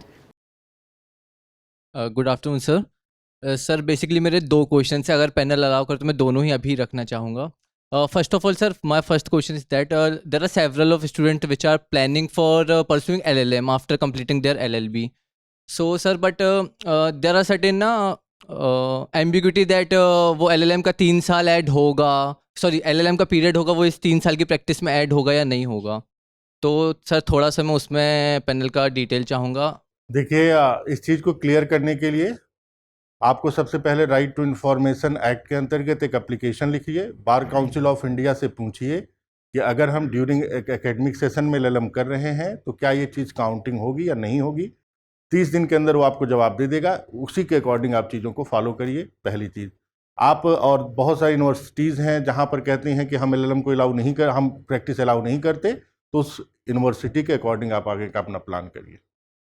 Thank you sir. And sir मेरा दूसरा क्वेश्चन वो है, बहुत सारा एक ग्रुप ऑफ पीपल्स हैं जो इस बात को लेके फोकस कर रहे हैं कि अगर एक UPSC कैंडिडेट जो 21 ईयर्स का होकर एक IAS ऑफिसर के रैंक पे अपॉइंट हो सकता है और वो एक मैच्योरिटी के साथ गवर्न भी कर सकता है, तो फिर ये एज को चेंज किया गया है जुडिशरी के लिए, तो फिर उसमें मैच्योरिटी का लेवल क्यों नहीं आ रहा है. सर मैं ये चाहूँगा पैनल से इस पे व्यू चाहूँगा कि हम उन लोगों को जो जुडिशरी एस्पिरेंट है जो इसको मतलब सपोर्ट कर रहे हैं इस पॉइंट को, उनको हम कैसे काउंटर कर रहे हैं, थोड़ा सा हम एज अ उनके फ्रेंड हम उनको कैसे मोटिवेट करें कि ये थोड़ा सा इलॉजिकल चीज़ें हैं दोनों को कंपेयर करना, जो भी आपके व्यू. देखिए, UPSC की जो बात है ना, वहाँ पे भी बहुत सारी ऐसी कमेटी बनी हुई हैं जहाँ पर इसको लेकर डिस्कशन हो रहा है. अगर आप UPSC या सिविल सर्विस की हिस्ट्री को देखें, थोड़ा बहुत इतिहास में अगर जाने का कोशिश करेंगे तो इतिहास में आपको ये मिलेगा कि सिविल सर्विसेज के लिए एजेस हमेशा कम होती थी. अब तो सरकार क्या कहते हैं, एज और कम करना चाहती है. जो 35 ईयर है उसको कम करके वो 30 या 28 ईयर करना चाहती है. और वहाँ पे ऑब्जेक्ट क्या है कि जितना अच्छा प्रशासक क्या होगा, यंग होगा, उतनी तेज़ी से निर्णय लेगा. और इसके लिए क्या है कि आप में बहुत सारे वहाँ पे सिस्टम है, और कोई भी अगर UPSC में सेलेक्ट होता है तो तुरंत वो IAS ऑफिसर नहीं बन जाता, डिस्ट्रिक्ट कलेक्टर. लेकिन आप जब सेलेक्ट होंगे तो आप सीधा जज बनेंगे. वो पहले ज्वाइनिंग कहाँ करेंगे, वो SDM से ज्वाइन करेंगे, लेवल बाय लेवल वो चीज़ों को सीखेंगे. उसके बाद आने वाले 8-9 सालों में वो जिलाधिकारी, डिस्ट्रिक्ट कलेक्टर बनेंगे. तो दोनों में अंतर है. और UPSC का जो एरिया है वो थोड़ा सोशल प्रॉब्लम है, और आपका जो एरिया है वो जस्टिस का है. आप वहाँ जो व्यक्ति आपसे पीड़ित है ना, वही व्यक्ति आपके पास आ रहा है. तो आप तभी निर्णय दे सकते हैं जब आप उस प्रॉब्लम को फेस किए हैं या उस प्रॉब्लम को फील किए हैं. इसलिए यहाँ पर मैंडेटरी करना किसी भी पॉइंट ऑफ व्यू से गलत नहीं है. मेरा नाम अभिमन्यु यादव है. मेरा क्वेश्चन ये था सर, खड़े हो ना. तो क्वेश्चन ये था कि जैसे कि हमने जितने भी क्रिटिकल एनालिस्ट हैं, जूरिस्ट हैं, उन्होंने एक चीज़ हमेशा कही है इंडिया को लेके, इंडिया जुडिशियल सिस्टम को लेके, कि हम ओवरबर्डन्ड है. तो हमने इस जजमेंट के थ्रू इस क्वेश्चन को कैसे कैटर करा है कि ओवरबर्डन और ये 3 साल की प्रैक्टिस, बल्कि हमको और कम करके इसमें एक्सेलरेट करना चाहिए था इस हिसाब से. इससे तो और डिले ही हो रहा है आफ्टर ऑल. अगर कोई कहता है कि इंडियन जुडिशियल सिस्टम ओवरबर्डन्ड है, तो इंडियन प्रॉब्लम्स भी तो बहुत ज्यादा मल्टीफैसेटेड हैं. You will not have so much diversity. मतलब जहां पे 3 से 4 किलोमीटर बाद समोसे का टेस्ट बदल जाता है, वहां पर लोगों की प्रॉब्लम्स कितनी ज्यादा बड़ी और कितनी ज्यादा चेंज हो रही हैं. You understand the problems in India are also multifaceted, and they are so complex that it is not easy to solve them in one go. Nevertheless, pendency is a very big issue. But आप pendency को cure करने के लिए सिर्फ और सिर्फ pendency को ध्यान में रखते हुए क्वालिटी ऑफ जुडिशियल वर्क को डिटोरिएट नहीं कर सकते। क्या सुप्रीम कोर्ट को इस बात का नहीं पता that to a 3-judge bench led by the Chief Justice of India, don't they know that there is a lot of pendency? They do. They are very well aware about it. But they know how to strike a balance. You can't have judicial work which is not up to the mark according to the Supreme Court and say that, okay, we want to, reduce pendency, so let us have multiple number of judges. ऐसे तो हम exam का pattern भी बहुत ज्यादा जो standard है बहुत रिड्यूस कर सकते हैं और कॉलेज लेवल पे आ सकते हैं ताकि ज्यादा जजेस बने, उनको ट्रेनिंग में सिखा के हम जजेस बना देंगे. If the Supreme Court is saying that there are some issues that the judicial services is facing and they want to cater to those issues by introducing a 3-year practice, I don't think so it is very wrong. We should accept the judgment. तो pendency को देखते हुए सिर्फ हम judicial work की quality पे compromise करें, I don't think so that is a very good solution to it. तो पेंडेंसी है और ऐसा नहीं है कि अब पेंडेंसी बढ़ जाएगी. मेरे को नहीं लगता कि हमारी कंट्री में जितनी भी स्टेट्स है, मैं लोअर जुडिशरी की बात करूं, हायर की नहीं. Higher judiciary has its own set of problems, the examination, but the lower judicial services examination, the civil जज जूनियर डिवीजन एग्जामिनेशन अगर आप देखेंगे, मुझे नहीं लगता, I think 9 out of 10 states में वैकेंसीज पूरी की पूरी फिल होती है, barring a few states I know them. उनके अलावा 9 out of 10 स्टेट्स में सारी वैकेंसीज फिल होती है. एंड देर आर ह्यूज, मतलब अगर 150 वैकेंसी है तो कम से कम 50, 60, 70 हजार एप्लीकेंट्स होते हैं उसके लिए. तो आई डोंट थिंक सो कि आगे आने वाले टाइम में अगर कोई इनएलिजिबल है तो एलिजिबल कैंडिडेट्स की गिनती इतनी कम है कि हमारी जुडिशियल सर्विसेज की वैकेंसी फिल नहीं होगी. According to judicial infrastructure and according to the administrative decisions, vacancies आनी बंद नहीं होंगी, वैकेंसी आती रहेंगी, रिक्रूटमेंट होती रहेगी, पेंडेंसी केटर हम करते रहेंगे, because are problems are also multidimensional. इसलिए पेंडेंसी को भी केटर करने में थोड़ा सा टाइम तो लगेगा. So rest assured, pendency cater होती रहेगी. Good afternoon sir and ma'am. Sir मेरा क्वेश्चन ये है कि ये जैसे कोई इनरोलमेंट कराया 2024 जनवरी में, 2024 जनवरी में, और वो उन्होंने मेंबरशिप नहीं लिया किसी कोर्ट का, तो अब उसमें कोर्ट तो वो गए नहीं और प्रैक्टिस काउंट कर रहे हैं और वो कोर्ट जा ही नहीं रहे हैं, 1 साल से नहीं गए. अब तो यदि उसका वहाँ से इनरोलमेंट से काउंट होगा तो 1.5 साल उसका ऑलमोस्ट हो गया. अब तो वो 1.5 साल में 3 years कंप्लीट हो जाएगा, तो उसका कब से काउंट होगा, क्योंकि मेंबरशिप तो उन्होंने लिया नहीं.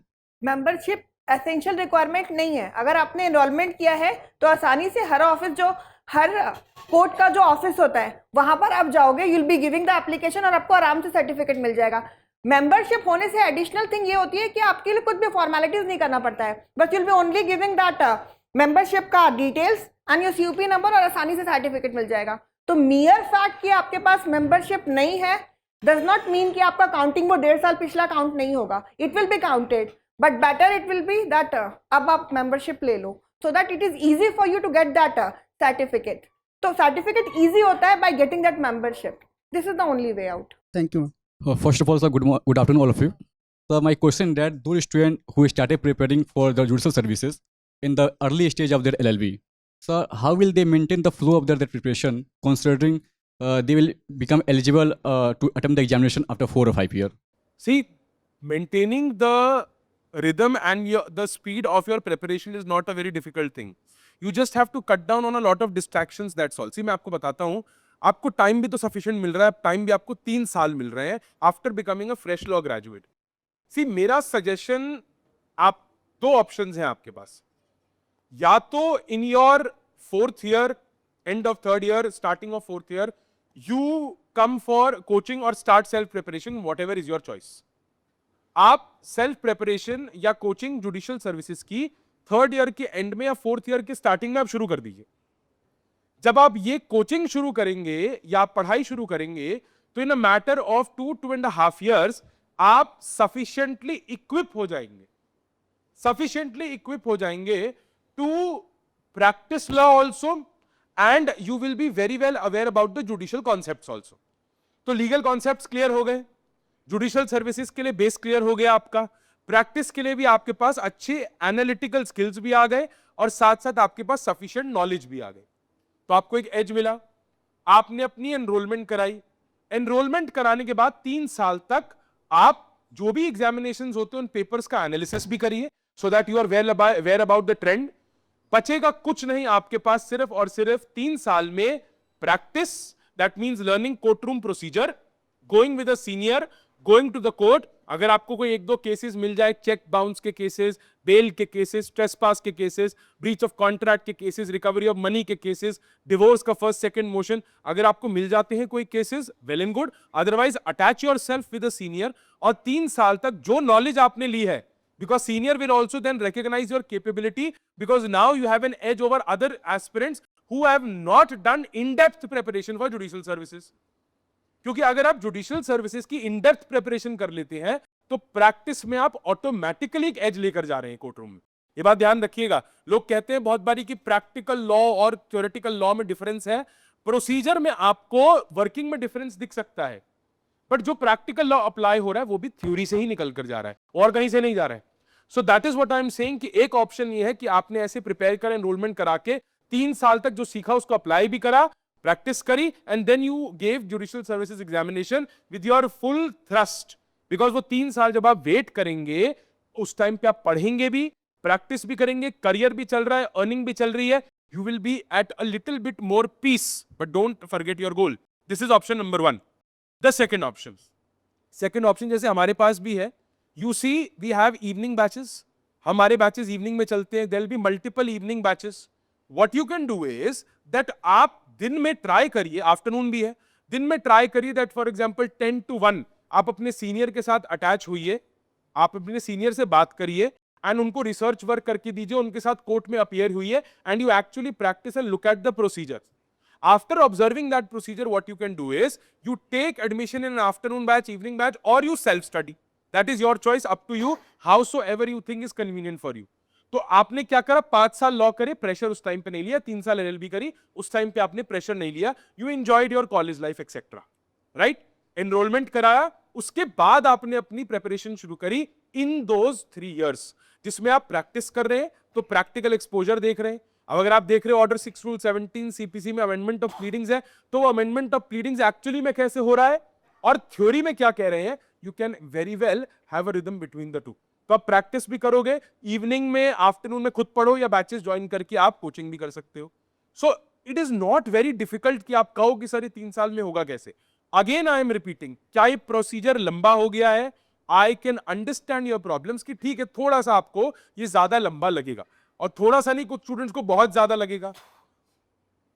माई only question to you is, why are you focusing on the problem rather than on the solution? आप प्रॉब्लम पे फोकस क्यों कर रहे हो rather than why not focus on the solution? आप वेज तो ढूंढो. You are a lawyer, learn to turn the argument in your favour. आप ये तो देखो कि मैं इसमें से बेस्ट क्या कर सकता हूं. बेस्ट यही कर सकते हैं आप. 2 ऑप्शंस हैं, या तो 3rd 4th ईयर में आप कोचिंग ज्वाइन करिए एंड देन स्टार्ट प्रिपरेशन और self study whatever, and then the second option is after enrolment you start. Balance बनाना कोई बहुत बड़ी बात नहीं है. आज के टाइम में रिसोर्सेज बहुत है. जैसे सर बता रहे, सर के टाइम में उतनी रिसोर्सेज नहीं थी, बट आज के टाइम में रिसोर्सेज है, अपॉर्चुनिटीज है, मेथड्स हैं, मोड्स हैं, वेज हैं, you can very well go for it. So balance करना इतना डिफिकल्ट होगा नहीं. I hope that answers you. Good afternoon ma'am, good afternoon sirs. Sir मेरा क्वेश्चन ये था कि जो प्रैक्टिस है उसमें क्या क्या इंक्लूड होगा. लाइक सुप्रीम कोर्ट ने ये क्लैरिफाई कर दिया है कि लॉ क्लर्कशिप प्लस आपका एक्चुअल प्रैक्टिस काउंट होगा, बट जैसे कि इन हाउस काउंसिल हो गया, या फिर कॉर्पोरेट लॉ में स्पेसिफिकली एमएनए हो गया, या फिर सेबी लॉ ऑफिसर्स कुछ भी, तो क्या ये काउंटेड होगा टुवर्ड्स द रिक्वायरमेंट और not? This was my question. देखिए, अभी तक जो नियम है उसमें सिर्फ इतना ही नियम है कि एपीओ जो है, एपीओ का अगर कोई पोस्ट है तो वो काउंट होगा. और सुप्रीम कोर्ट ने अपने जजमेंट में लॉ जो क्लर्क है उनको इंक्लूड किया है. तो अब बहुत ज़्यादा अभी इसमें क्लियरिटी नहीं है कि सेबी में जो अपॉइंटमेंट हुए हैं उनको इंक्लूड किया जाएगा कि नहीं किया जाएगा. अभी तक इंक्लूड नहीं किया जाता था. अगर हम एसजेएस को पॉइंट ऑफ व्यू बनाएं तो अगर कोई सेबी में है और लीगल एड का काम कर रहा है तो उसे इंक्लूड नहीं. अगर कोई कॉर्पोरेट लॉयर है, मल्टीनेशनल कंपनीज में एडवाइस कर रहा है, तो उसके रजिस्ट्रेशन पैरेलल चलते हैं. वो किसी भी प्रकार से गवर्नमेंट एम्प्लॉय नहीं है. तो आप याद रखिए, गवर्नमेंट एम्प्लॉय में अगर वो पब्लिक प्रोसिक्यूटर है, असिस्टेंट पब्लिक प्रोसिक्यूटर या पब्लिक प्रोसिक्यूटर है, तो उसका एक्सपीरियंस उसके साथ चलता रहेगा क्योंकि वो कोर्ट में प्रैक्टिस कर रहा है. लेकिन अदर का जो है वो इंक्लूडेड नहीं है अभी तक के हिसाब से. हो सकता है कि आने वाले समय में इस पर भी क्लैरिफिकेशन आपको मिल जाए, लेकिन अभी तक आप ये मान के चलिएगा कि अभी इसको शामिल नहीं किया गया है. सर मेरा क्वेश्चन इन सबसे अलग है. मेरा क्वेश्चन ये है कि हम लोग यहाँ से नहीं है, दिल्ली से ज़्यादातर लोग, मोस्ट इम्पोर्टेंट, सब बाहर से हैं, यूपी से, बिहार से, तो हम यहाँ पर प्रैक्टिस कैसे करें? प्रैक्टिस कैसे करें? हाँ, क्योंकि हम यहाँ किसी को जानते नहीं है, तो वहाँ तक पहुँचना हमारे लिए, मोस्टली लड़कियों के लिए। देखिए, प्रैक्टिस करना, अगर आपको किसी को नहीं जानते तो हम आपको जानते हैं ना, तो हम आपको कराएंगे बस। तो उसका आप कोई टेंशन मत सर, लीजिए। हम चाहते ही यही थे कि हाँ, आप ये कहें। हाँ, मैं यही चाहता था। तो आप उसका कोई टेंशन मत लीजिए, आप जाइए, आपके पास एडवोकेट बहुत हैं, बहुत सारे ऐसे चैम्बर हैं जहाँ मैं आपको बता दूंगा, आप वहाँ पे जाइए, सीखिए और वर्क करिए, उसमें कोई प्रॉब्लम नहीं है, ठीक है? आप इसका कोई और टेंशन सर मत दूसरा क्वेश्चन ये है कि हमारे लिए दृष्टि क्या करेगी इस जजमेंट के बाद?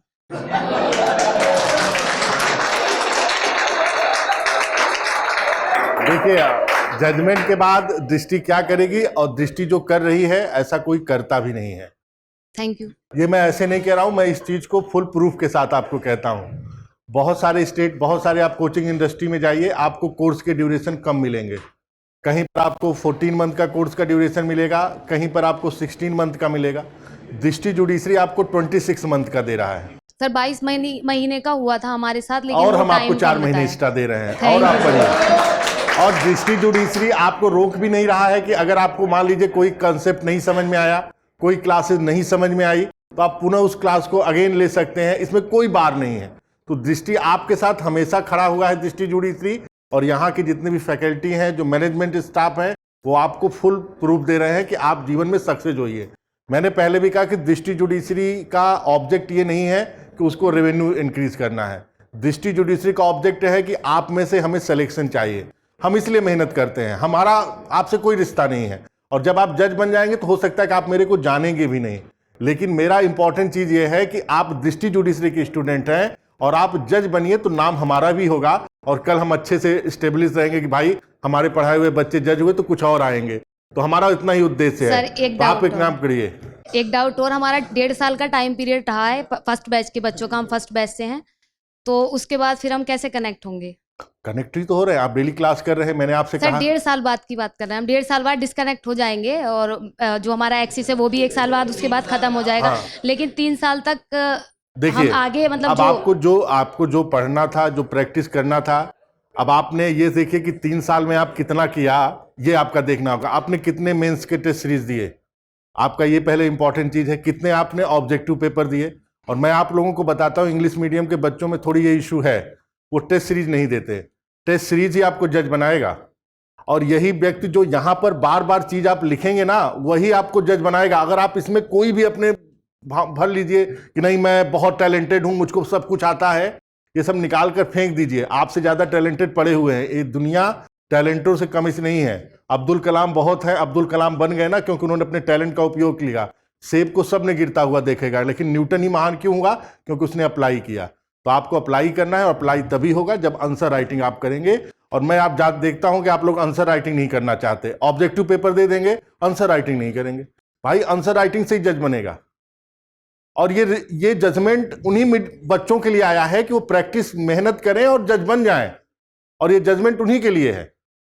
आप देखिए, एग्जाम्पल के तौर पे लीजिए, जब पहली बार रिजल्ट आया, जब ये जजमेंट आया, तो एक बहुत मेरे खास स्टूडेंट हैं, वो हमारे पास आए और उन्होंने ऐसा मुंह बनाया कि जैसे लगा कि सारा दुख उन्हीं के ऊपर आ गया है। ठीक है, बहुत मतलब वो बहुत ज़्यादा दुखी हो गए। मैं नाम नहीं लूँगा किसी का, लेकिन मैं आपको बता रहा हूँ कि वो जब आए तो मैंने उनसे यही कहा कि तुमको आता क्या है। मैंने जो क्लास वो लेते थे उसी क्लास के 2 आसान से क्वेश्चन पूछे, उन्होंने दोनों का उत्तर नहीं दे पाए। तो मैंने कहा कि चुपचाप आपका आंसर आपको ही मिल गया, चुपचाप पढ़ाई करो, मेहनत करो। मैंने कहा कितने टेस्ट सीरीज दिए? नहीं, देना ही नहीं है। और दृष्टि जुडिशरी ने एक काम बहुत अच्छा और भी किया है, और उस बारे में पता नहीं आप लोगों को पता है या नहीं पता है कि दृष्टि जुडिशरी जैसे ही आपका कोर्स कंप्लीट होगा, आपके लिए 1 ईयर का एक रेगुलर टेस्ट सीरीज है, जहां पे आपके जितने भी सब्जेक्ट हैं प्री के, जितने भी सब्जेक्ट हैं मेंस के, आप लिखिए, उसको कॉपी आपकी चेक होगी, आपको पता चलेगा कि आप कितना अच्छा हैं। तो जब आपका कोर्स कंप्लीट हो तभी उसको ज्वाइन करिएगा, पहले ज्वाइन करने का कोई भी मतलब नहीं है। तो उसको तब आप ज्वाइन करेंगे, तो स्टेप बाय स्टेप आप आगे बढ़ेंगे, तो पक्का आप जानिए कि आपका सिलेक्शन होगा। क्या नाम है आपका? आलिया साबिर। तो जो भी नाम है याद रखिएगा। पर सर एक लास्ट क्वेश्चन हाँ। हो रहे हैं सर, जिस एग्जाम के लिए हम एलिजिबल हैं अभी, तो उसके लिए दृष्टि क्या टेस्ट, किसके लिए? जिस भी एग्जाम के लिए एलिजिबल हैं, जैसे हाँ, एपीओ देखिए वगैरह? इसके लिए मैनेजमेंट टीम से बातें हम लोगों की हुई है और मैनेजमेंट को हम लोगों ने भी अपने स्ट्रक्चर और प्लान बताए हैं। तो टेस्ट सीरीज तो उसमें है, प्लस उसके अलावा जैसे नहीं एपीओ सर, के लिए जीके वगैरह है जैसे तो- एपीओ के लिए आप देना चाहते हैं तो देखिए, पहला एपीओ में जो सवाल पूछे जाते हैं और जुडिशरी में जो सवाल क्रिमिनल लॉ से पूछे जाते हैं, दोनों सवालों में जमीन आसमान का अंतर होता है। मैं आपको 5 क्वेश्चन बताऊं, जुडिशरी के वही 5 सवाल आपको सीआरपीसी में किसी न किसी रूप में मिल जाएंगे, इससे ज़्यादा पढ़ने की जरूरत ही नहीं है। लेकिन एपीओ में अगर आप सीआरपीसी पढ़ेंगे तो कुछ ऐसे सवाल मिलेंगे जो आपको किताब में भी नहीं है। तो ऐसी स्थिति में एपीओ के लिए क्रिमिनल लॉ का एक पूरा नॉलेज आपको चाहिए और ऐसा नॉलेज चाहिए जिसपे आपके सारे कॉन्सेप्ट क्लियर होने चाहिए। अभी मैं आपसे पूछूं कि पैरोल और फॉरलोग में क्या अंतर है, आप नहीं डिफरेंस कर पाती। क्या उसमें टेम्पोररी सस्पेंशन ऑफ सेंटेंस होता है या नहीं होता? और दृष्टि में अपने यूट्यूब वीडियो में भी इसको अपलोड किया है, पता नहीं आप लोगों ने सुना या नहीं सुना, उसको यूज लो समझ लिया। तो आप लोगों ने बहुत सारी चीजें हैं। तो हमारा एक प्रयास है कि एपीओ के ऐसे कोर्स हम लॉन्च कर रहे हैं जो 6 मंथ का होगा और उसमें हम आपको एपीओ के जो 3 मेजर क्रिमिनल लॉज हैं, जिसमें बीएनएस, बीएनएसएस और भारतीय साक्ष्य अधिनियम और अदर जो लोकल एक्ट्स हैं जैसे यूपी, उत्तराखंड, मध्य प्रदेश, हरियाणा, इन लोकल एक्ट को शामिल करेंगे। रही बात जीके और जीएस की बात, तो पहले बात, आप जीके में आपको क्लासेस चलेंगी और इसकी क्लासेस की सूचना आपको जल्दी ही मिलेगी। इस पर भी पूरा वर्क हो रहा है, तो आप बिल्कुल टेंशन फ्री होकर रहिए। बस आपसे एक ही रिक्वेस्ट है कि पढ़िए। साथ में अगर जैसे I just add to what sir has said कि साथ में अगर जैसे ये जो स्टेट्स आपके नोटिफाई हो गई जिनके लिए आप एलिजिबल हो before the judgement itself without even meeting that eligibility criteria, तो उनके लिए टेस्ट सीरीज तो है ही। We are launching, trying to launch a few things also, they are in the pipeline. वो नोटिफिकेशन आपको मिल जाएगी। प्लस अगर कुछ स्पेशल क्लासेस करवानी हो, पहले भी हुई है, अगर कुछ स्पेशल क्लासेस करवानी होंगी तो उसकी भी आपको नोटिफिकेशन मिल जाएगी रिगार्डिंग दीज पर्टिकुलर स्टेट्स, चाहे उनके कोई स्पेसिफिक लॉज हैं, चाहे कोई जीके जीएस का पोर्शन है, उसके लिए you will see the notification very soon, don't worry. Thank you so much. Good afternoon sir.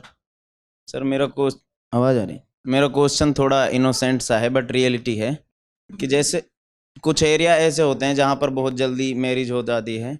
मैं खुद भी ऐसे एरिया से आता हूँ जहाँ पर मोस्टली मेरे एरिया के अंदर 20 और 21 तक गर्ल्स की हो जाती है और 24 तक बॉयज़ की हो ही जाती है।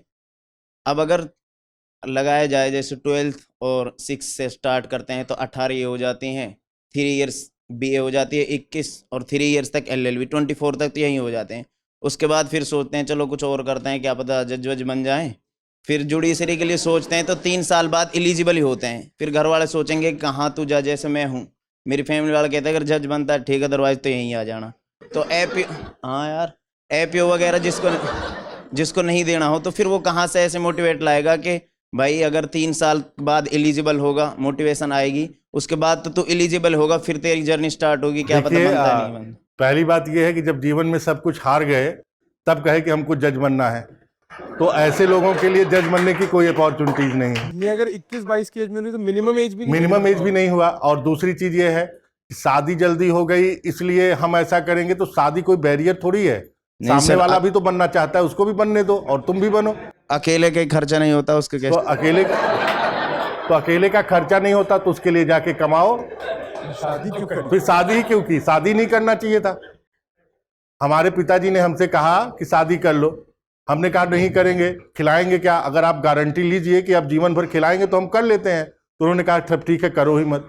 तो तुम भी ऐसा कहने की हिम्मत रखो तो जीवन में आगे जाओगे। और पहली बात देखिए, सपने अगर आप जब बच्चा आता है तो उसको डिसाइड कर लेता है क्लास 12 के बाद कि हमको क्या बनना है, जज बनना है, हमको डॉक्टर बनना है, हमको इंजीनियर बनना है, हमको आईएएस बनना है, हमको आईपीएस बनना है। अगर डिलेमा में तैयारी करोगे तब आप सिस्टम को दोष नहीं दे सकते, दोषी सिर्फ आप ही हैं।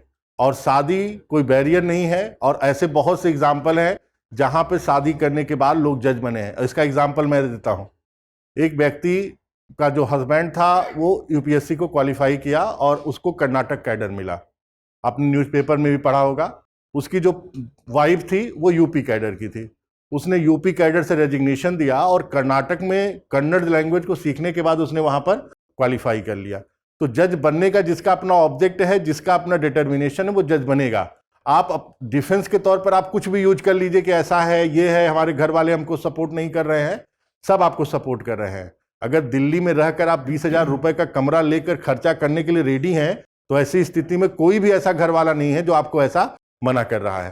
तो आप अपने आप को सिर्फ डिफेंस ले रहे हैं और इनोसेंट बनकर सवाल पूछ रहे हैं।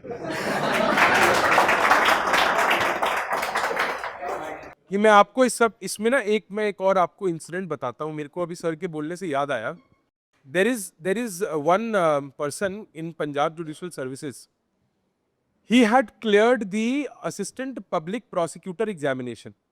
वहाँ पे उन्होंने एडीए का एग्जाम क्लियर करा एंड जुडिशियल सर्विसेज के लिए वो प्रिपेयर कर चुके थे।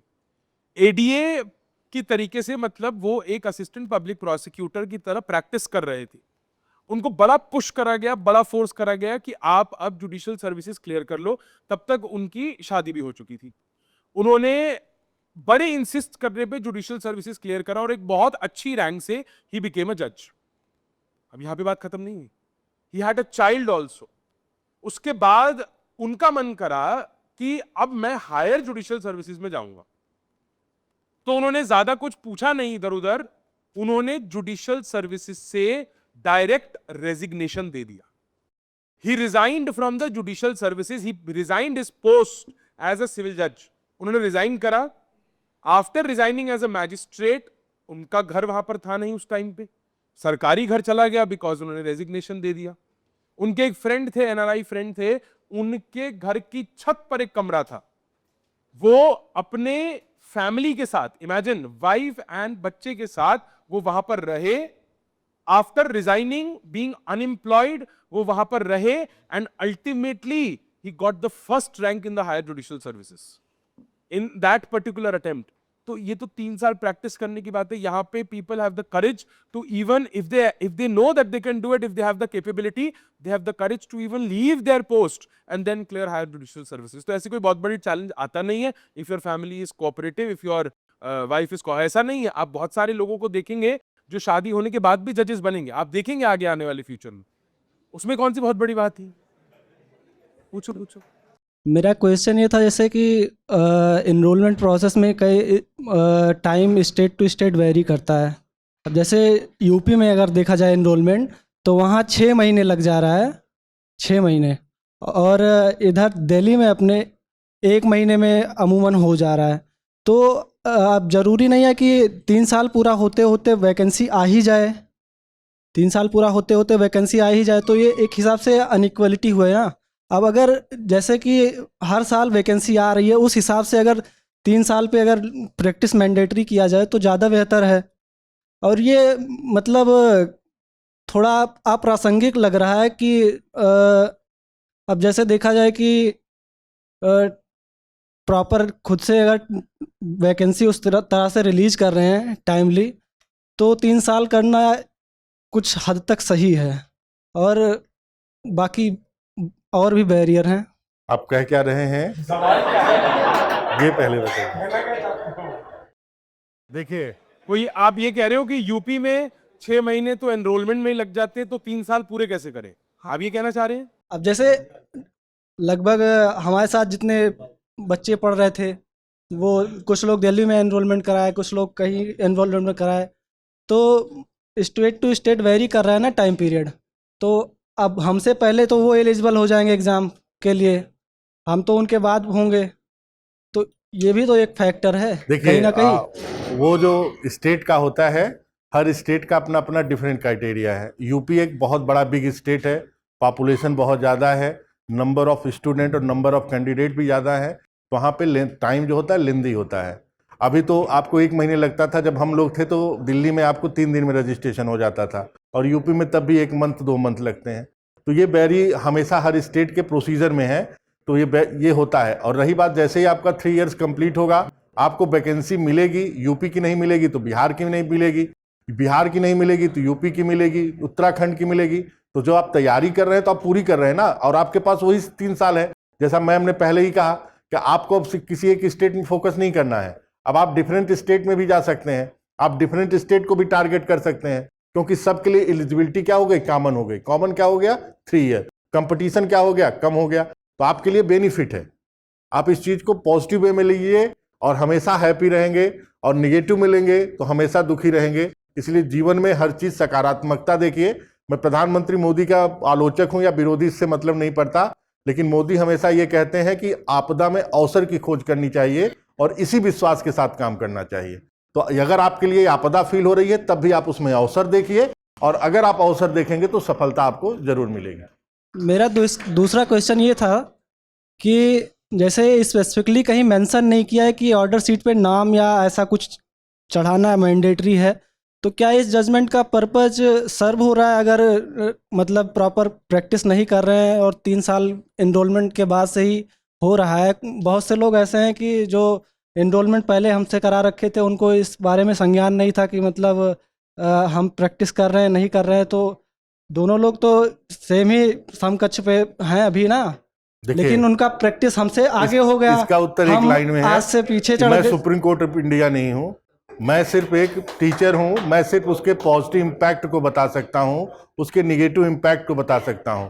उसके एसेस और इम्पैक्ट क्या हो रहे हैं इसकी चर्चा करने का ना मुझे कोई ऑथराइज किया गया है और ना मैं उसके बारे में बता सकता हूं। अब सुप्रीम कोर्ट ऑफ इंडिया अगर सोचेगा कि सही है तो उस निर्णय को कंटिन्यू रखेगा, अगर वो सोचेगा कि इस निर्णय को सही नहीं है तो उस निर्णय को वहीं पर वो समाप्त कर देगा। आप असेसमेंट में मत जाइए, आप उसके रिजल्ट पे मत जाइए, आपको जहां पर जाना है आप सोल्यूशन पे बस फोकस रखिए कि आपको उससे क्या मिल रहा है, और जो आपको मिल रहा है आप उसी पे फोकस करिए। बस इससे ज्यादा सोचने की जरूरत नहीं है। दिन रात को सपना बहुत लोग देखते हैं कि हमने सपना देखा कि मैं बहुत बड़ा आदमी बन गया, सुबह उठे तो वही 10 रुपए की चाय पर आ गए। तो स्थिति वही है कि सपने आप देखिए, लेकिन सपनों को हकीकत करने के लिए कितना प्रयास करें ये आपके लिए बहुत जरूरी है। और आप यही करिए, आप एसेस मत करिए, एसेस करने की अथॉरिटी मेरे पास नहीं है, और हम सुप्रीम ऑनरेबल सुप्रीम कोर्ट को कह भी नहीं सकते कि उन्होंने ऐसा एसेस वो करके करना चाहिए था। उन्होंने निर्णय दिया, बहुत सारे हुए, और उनको लगता है तो रिव्यू पिटीशन पड़ेगी, उस पर वो पुनर्विचार करेंगे और उसको वो चेंज कर सकते हैं, इसमें कोई इशू नहीं है। अच्छा सर, तीसरा क्वेश्चन मेरा ये था कि जैसे कंपटीशन, आप बताया कि कंपटीशन कम हो जाएगा, तो इससे क्वालिटी में कैसे इजाफा आ जाएगा? अगर देखा जाए तो जो मतलब गलती कोई और कर रहा है भुगत हम लोग रहे हैं। अब जैसे हमसे पहले जिन्होंने सर्व किया, जैसा भी सर्व किया, तो उनको उस चीज़ के लिए लायबल ठहराया जाना चाहिए और एकेडमिक टाइम पीरियड उधर ट्रेनिंग में बढ़ाया जाना चाहिए। यहाँ पे हम लोगों को मतलब बहुत, अगर अगेन आप पता है जजमेंट की क्रिटिकल एनालिसिस पे चले गए हो। जजमेंट की क्रिटिकल एनालिसिस, कॉन्सिक्वेंस, सही गलत का डिसीजन हमारे हाथ में नहीं है। It's the honourable supreme courts decision. That is what I am saying. Students को, जैसे मैं देख रहा हूँ नेगेटिविटी हो रही है, स्टूडेंट्स को जबरदस्ती बीच पे जाकर थोड़ा सा नेगेटिविटी है, गलत है, ये करने का ना हमारा पर्पस है, ना इस क्वेश्चन का आंसर हम में से कोई भी दे सकता है कि ये ऐसा हो गया तो क्या होगा, वैसा हो गया तो क्या हो गया, तुम मिल जाती तो क्या होता, तुम नहीं मिलती तो क्या होता। इसका कोई भी आंसर है नहीं कि ये एक्चुअली में हमारे लिए गलत है या सही। अब बीमारी आ गई है, उसका इलाज क्या है, that is the only thing that we need to see. उसका इलाज सिर्फ इतना ही है that we please enrol ourselves, practise for 3 years, APO ADA साथ में देते तो वो तो प्रैक्टिस है ही, and then become judicial officers. देखिए 40,000 स्टूडेंट अगर एलएलबी किए हुए हैं और वो एलिजिबल हैं एग्जाम देने के लिए, सीटें आई कितनी? 4 का 10 गुना कितना हुआ? 40 स्टूडेंट क्वालिफाई करना है। तो 40,000 में 90% स्टूडेंट ऐसे हैं जिनको लॉ का बेसिक भी नहीं पता है, लेकिन वो भी फॉर्म भरते हैं क्योंकि वो एलिजिबल हैं। तो 10% में ही फाइट होती है। तो अब आपकी जो फाइट होगी वो भी 10% में होगी, लेकिन आपको करना क्या है कि वो फोकस रहना है कि हमको उसी 10% में एग्जाम निकालना है। तो इस चीज को फोकस, सारे व्यक्ति कोचिंग नहीं करते, बहुत लोग ऐसे हैं एलएलबी कंप्लीट कर लिए, फॉर्म भर दिए, आ गया है जज का फॉर्म। और बहुत सारी ऐसी महिलाएं भी होती हैं जिनकी शादी हो जाती है, तो भाई चलो एक दिन मौका मिल गया घूमने का, तो एग्जाम के बहाने दे दिए। तो बहुत सारे ऐसे भी चीजें होती हैं। आप ये this is, I am not make a mockery, ये कोई मॉकरी की बात नहीं, दिस इज रियलिटी फैक्ट। आप कभी एग्जाम रूम में जाएंगे तो आप देखेंगे वो गोद में पति बच्चा लिया हुआ है और मैडम एग्जाम दे रही हैं। मोस्ट ऑफ द कॉमन ये होता है कि बहुत अच्छी चीज लगती है, लेकिन मोस्टली बहुत लोग ऐसे भी होते हैं जो सिर्फ एंजॉय के लिए आते हैं। तो आपका कंपटीशन एंजॉय करने वालों से नहीं है, आपका कंपटीशन वैसे स्टूडेंट से जो सीरियस हैं, जो आपके बगल बैठकर उतना ही सीरियस से पढ़ा जितने सीरियस से आप पढ़ रहे हैं। आपका कंपटीशन ऐसे स्टूडेंट से है, आपका स्टूडेंट ऐसे कंपटीशन ऐसे स्टूडेंट से। कितने लोग एलएलबी कर रहे हैं, कितने लोग एलएलबी करने के बाद फॉर्म भर सकेंगे, आपको उस चीज पे विचार करने की कोई भी आवश्यकता नहीं है।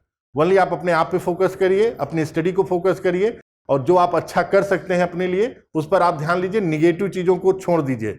डेली उठिए, अपने आप को सोचिए कि मैं आपुन ही जज है, इस हिसाब से काम करते रहिए और पढ़ते रहिए, एक दिन आप जज जरूर बनेंगे। No problem at all.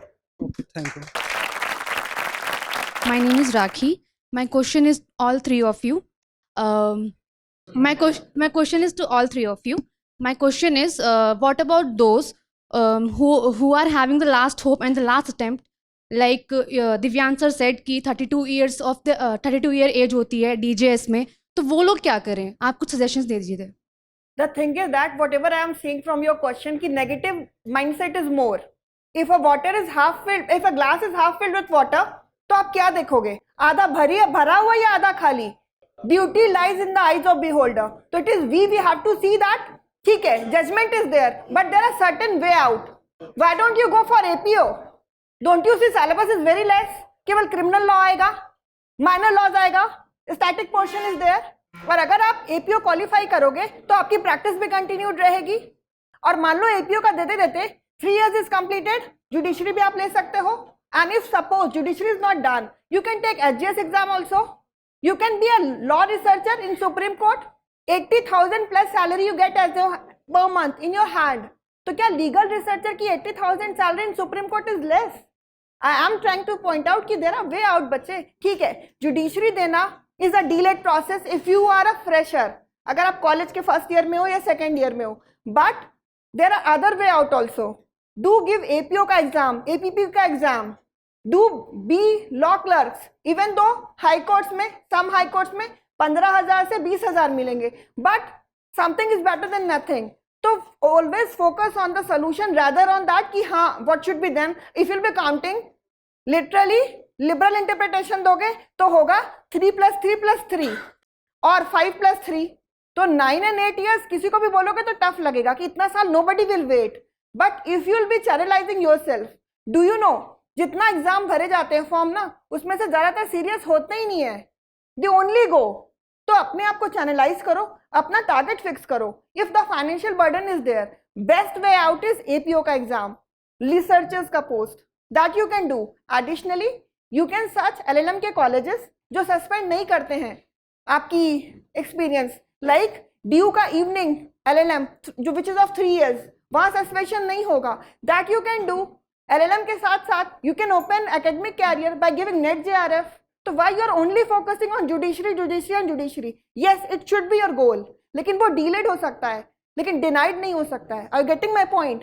तो आपको प्रिपरेशन करते रहना है. And do, if there is financial burden, first of all talk to your parents, make them understand.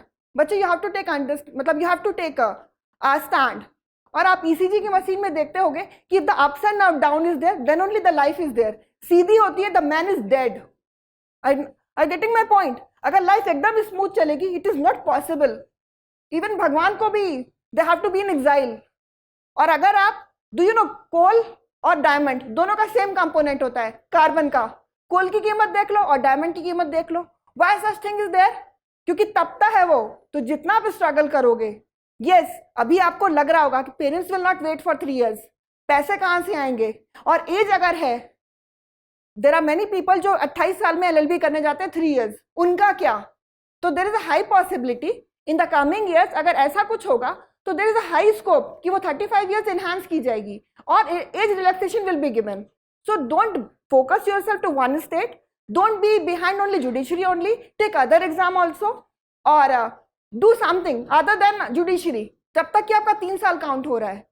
And always see the solution. If something is there, we can not challenge it, तो हमें वो accept करना होगा. And we have to move with a positive mindset.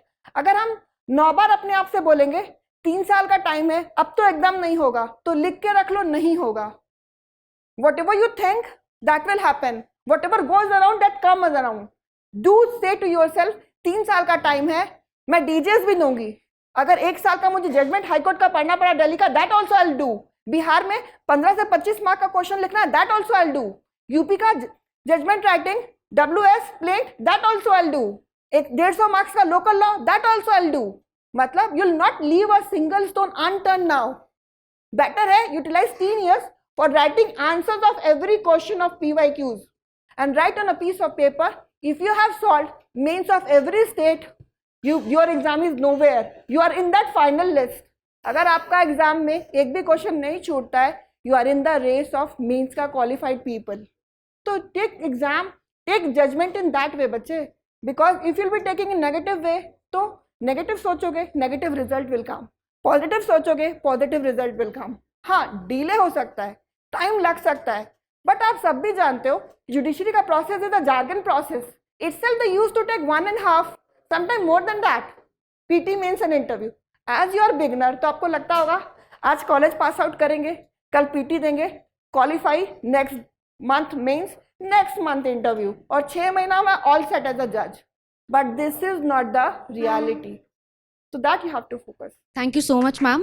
I'm also having the second question that कि अगर हमारे अंदर जो ज़ील है अभी ग्रेजुएशन के बाद, जो लिंक हमने बना रखा है स्टडीज़ का, अभी 3 ईयर के गैप के बाद वो लिंक तो बनेगा ही नहीं, तो उसके लिए हम लोग क्या करें, कैसे मैनेज करें? I try to tell that, do you know Drishti is planning to enhance the validity of your course from 3 years to 5 or 6 years. जो कोर्स पहले 22 months का था, now we are planning to enhance it to 26 months or more than that. We are focusing to cover static portion also, ताकि वो time जो बढ़ गया है will be able to cater every need of you, be it language, be it static, be it minor loss, be it local loss. I'm getting that thing. जो continuity है, जो पहले शॉर्ट में हम देते, now we will be on front and will be helping you out. We are planning for APO course so that within short span of 9 months or 10 months, you'll all criminal law का syllabus is done. तो this time जो 3 साल का है, we will be coming on front, दृष्टि judiciary will come on front, और वो time हम यूज करेंगे for covering every part of the syllabus of judiciary as well as the other exam which you are capable to give it. तो gap बच्चे आएगा ही नहीं. जो हम पहले शॉर्ट करते थे लैंग्वेज में, we don't teach you precis writing कैसे करते हैं, ट्रांसलेशन कैसे करते हैं, वी डोंट टीच यू कि एसे में क्या क्या होना चाहिए. राजस्थान में unless you write good essay you won't be qualified for mains, नहीं निकलेगा आपका. लॉ पेपर में you will be able to score good enough marks. What about that language जिसमें 50 में 5 मार्क्स भी आते हैं? तो will be guiding you for that. So that time which the court has given, that we will utilize as an opportunity to teach you everything, so that no stone is unturned from our side. That we can do for you. देखिए, एक चीज मैं add on करना चाहता हूँ. जहाँ तक झील की बात है कि स्टूडेंट लाइफ में हमेशा अप्स एंड डाउन्स होते हैं. एक दिन लगता है कि मैं पैदा ही जज होने के लिए हुआ हूँ, और दूसरे दिन लगेगा कि मैं पैदा ही किसी के लिए नहीं हुआ हूँ. ये होता है, ये होता है, और इससे डरने की जरूरत नहीं है. जब इसी से कोई व्यक्ति लड़ेगा ना, तभी वो जीतेगा. कि अगर आप ये डिसाइड कर लिए कि मुझे जज ही बनना है ना, तो यही जो निगेटिव और पॉजिटिव के बीच में जो कॉन्फ्लिक्ट है, इसीलिए जब आप राइटिंग का स्किल करते हैं तो राइटिंग स्किल में 3 टर्म होता है, थेसिस, एंटीथेसिस एंड सिंथेसिस. तो सबसे पहले आपके अंदर कोई माइंड में कोई थॉट आया, उस थॉट का एक निगेटिव थॉट आया, और मेक अ स्ट्रगल. जब स्ट्रगल हुआ तो उसको आपने सिंथेसाइज किया, और तब आपका क्या हुआ, सिलेक्शन हुआ. तो ये स्वाभाविक सी चीजें हैं. और अगर किसी को अगर नहीं आता ना, तो समझो वो कुछ सोच ही नहीं रहा है, वो सिर्फ खा रहा है और सो रहा है. ये होता है, और ये होना एक स्टूडेंट के लिए बहुत जरूरी है. और अगर ऐसा हो रहा है तो आप सही है कि आप राइट ट्रैक पे चल रही हैं, और आपको सफलता मिलेगी. हमेशा 30 दिन आप उत्साह में नहीं रह सकती. कोई एक ऐसा दिन होगा जहां पर आप डिस्करेज फील करेंगी, और इसी से आपको लड़ना है और आपको जज बनना है. Thank you, sir. That there is anyhow so much delay in the irregularity in the notifications, and with this 3-year mandate, how to deal with the practice right now? See, irregularity of notifications, ठीक है, वो एक problem रहती है कि notifications थोड़ी सी irregular है, कि आपकी नोटिफिकेशंस टाइमली नहीं आती. पर जैसे मैंने पहले बताया, एक तो आपको उसका एज रिलैक्सेशन मिलता ही मिलता है. प्लस अगर आप देखो, for example some students are like कि मेरे सिर्फ यूपी पे फोकस्ड हूँ, बिहार पे फोकस्ड हूँ. सम स्टूडेंट्स आर लाइक कि मैं दिल्ली भी दूंगा, हरियाणा भी दूंगा. अगर आपकी प्रेफरेंस स्टेट है और आपको पता है उसकी नोटिफिकेशन भी डिलेड होती है, जैसे हमने देखा है, प्रैक्टिकल फैक्ट है ये, कि नोटिफिकेशन बहुत सारे स्टेट्स की डिलेड रहती है. तो एक तो आपको एज रिलैक्सेशन मिलता है, plus it is ultimately beneficial for you. Why? Because वो डिलेड नोटिफिकेशन और एग्जाम की प्रीपॉन्डरेंस में ही 3 साल निकल जाते हैं. जब आप प्रैक्टिस कर रहे हो, थोड़ी बहुत जाकर साथ साथ पढ़ रहे हो एग्जाम के लिए, और एग्जाम देने की कोशिश कर रहे हो, तो नोटिफिकेशन अगर डिले हुई तो मतलब ये तो बड़ी अच्छी बात है आपके लिए, अगर डिले हो रही है तो डिले से अब कुछ स्टूडेंट्स ये कहेंगे कि डिले होने की वजह से सर टाइम भी तो हमें बहुत ज़्यादा लग रहा है. तो अगर ये 3 साल की जजमेंट नहीं आती तो नोटिफिकेशन जल्दी तो आने नहीं वाली थी. नोटिफिकेशन तो एनी हाउ डिलेड थी. तो आप एलिजिबल भी हो गए, तो एक आपकी एलिजिबिलिटी का क्राइटेरिया भी टिक ऑफ हो गया। साथ साथ अगर नोटिफिकेशन डिले हो रही है, एज रिलैक्सेशन भी है, प्लस यू आर समवेयर और the other engrossed in the examination, और वो थोड़ी बहुत प्रैक्टिस, थोड़ी बहुत एग्जामिनेशन में 3 साल पूरे निकल जाएंगे। सो आपके लिए काफी बेनिफिशियल ही रहेगा। बिल्कुल बिल्कुल। Good evening to panel members. Sir मेरा क्वेश्चन ये है कि सर मिनिस्ट्री ऑफ लॉ या अदर मिनिस्ट्री गवर्नमेंट की सर वे लीगल रिसर्च की जॉब निकालते हैं जो कॉन्ट्रेक्चुअल बेस पे होती है 1 ईयर या 6 मंथ, सर अगर उनको हम करते हैं सर क्या वे लीगल प्रैक्टिस में इंक्लूड होगी या फिर नहीं होगी? As per the judgment of the Supreme Court right now, if you are actually practicing, जिसको हम APO ADA भी of course count करेंगे ही, actual practice and law clerk, सिर्फ यही 2 कैटेगरीज हैं जिनका एक्सपीरियंस काउंट होगा। Otherwise any legal researcher position of ministry of external affairs, ministry of law and justice etcetera, supreme court की judgement में कहीं ना लिखा है ना क्लैरिफाइड। और अगर of course if the law is silent about it, आप उसको प्रिज्यूम नहीं कर पाओगे। तो आप वेट करो, अभी मान के चलो कि नहीं है, वेट करो कि हाई कोर्ट क्या रूल्स फ्रेम करते हैं कि जब वो 3 इयर्स की प्रैक्टिस की एलिजिबिलिटी लिखेंगे एसेंशियल क्वालिफिकेशन में एडवर्टीजमेंट में, तो हो सकता है उसमें पॉइंट ABCD करके लिखे that what will be included in the practice और व्हाट एक्स्ट्रा, बिकॉज अल्टीमेटली तो स्टेट का प्रेरोगेटिव है ना एग्जाम कराना हाई कोर्ट का, तो हो सकता है वो कुछ एक्स्ट्रा भी आपसे मांग ले। तो इसीलिए wait for the high court rules, अभी मान के चलिए नहीं include. Thank you sir. Good evening, sir. Good evening, ma'am. Sir, my question is how important it is to building a professional network during the practicing years and how it can be benefit for the future judicial officers. See professional network बनाना, जैसे sir ने कहा, you can get a lot of assistance from a lot of people in building that professional network. और ऐसा नहीं है कि आपको खुद के केसेस की जरूरत। मैं आपको ये अश्योरेंस दिलाता हूं कि आप अगर अपने ही फैमिली में, फ्रेंड्स में, कलीग्स में, नोन इंडिविजुअल्स में कॉल करना शुरू करोगे, तो आपको 20 लोगों को अगर आप फोन करोगे तो उनसे 2 से 3 के पास तो आपको कोई ना कोई लीगल समस्या मिल जाएगी, कोई ना कोई लीगल समस्या मिलेगी जिसका उनको सोल्यूशन नहीं मिल रहा है। That is what I said ना, कि you need to have that necessary skill also. जब वो आपके पास स्किल होगा जो आपको पढ़ने से ही आएगा, और वो पढ़ाई normal standard text book knowledge नहीं हो सकती, that is in depth conceptual understanding which is imparted in the classroom. तो जब आपके पास वो कंसेप्चुअल क्लैरिटी आएगी तो आप उनकी हेल्प भी कर पाओगी।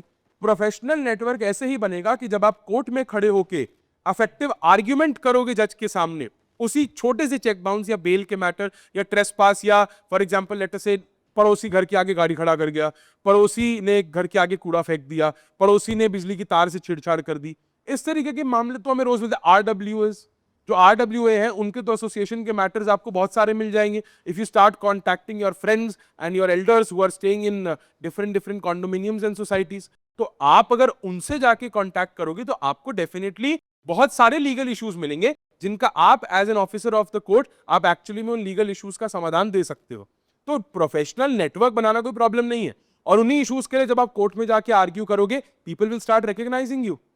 कोई ना कोई आपसे कार्ड मांग लेगा, 2-4 बारी हियरिंग करोगे उसके बाद एक कोई कार्ड मांग लेगा कि वकील साहब अपना नंबर दे जाओ, हमें आपसे बात करनी, कोई प्रॉब्लम है, या वकील साहब हमें कुछ ज्यादा लीगल असिस्टेंस की जरूरत है, आप हमारे साथ चलो, 2 मिनट बैठो, मुझसे बात करो। तो प्रोफेशनल नेटवर्क बनाना कोई बहुत बड़ी बात नहीं है।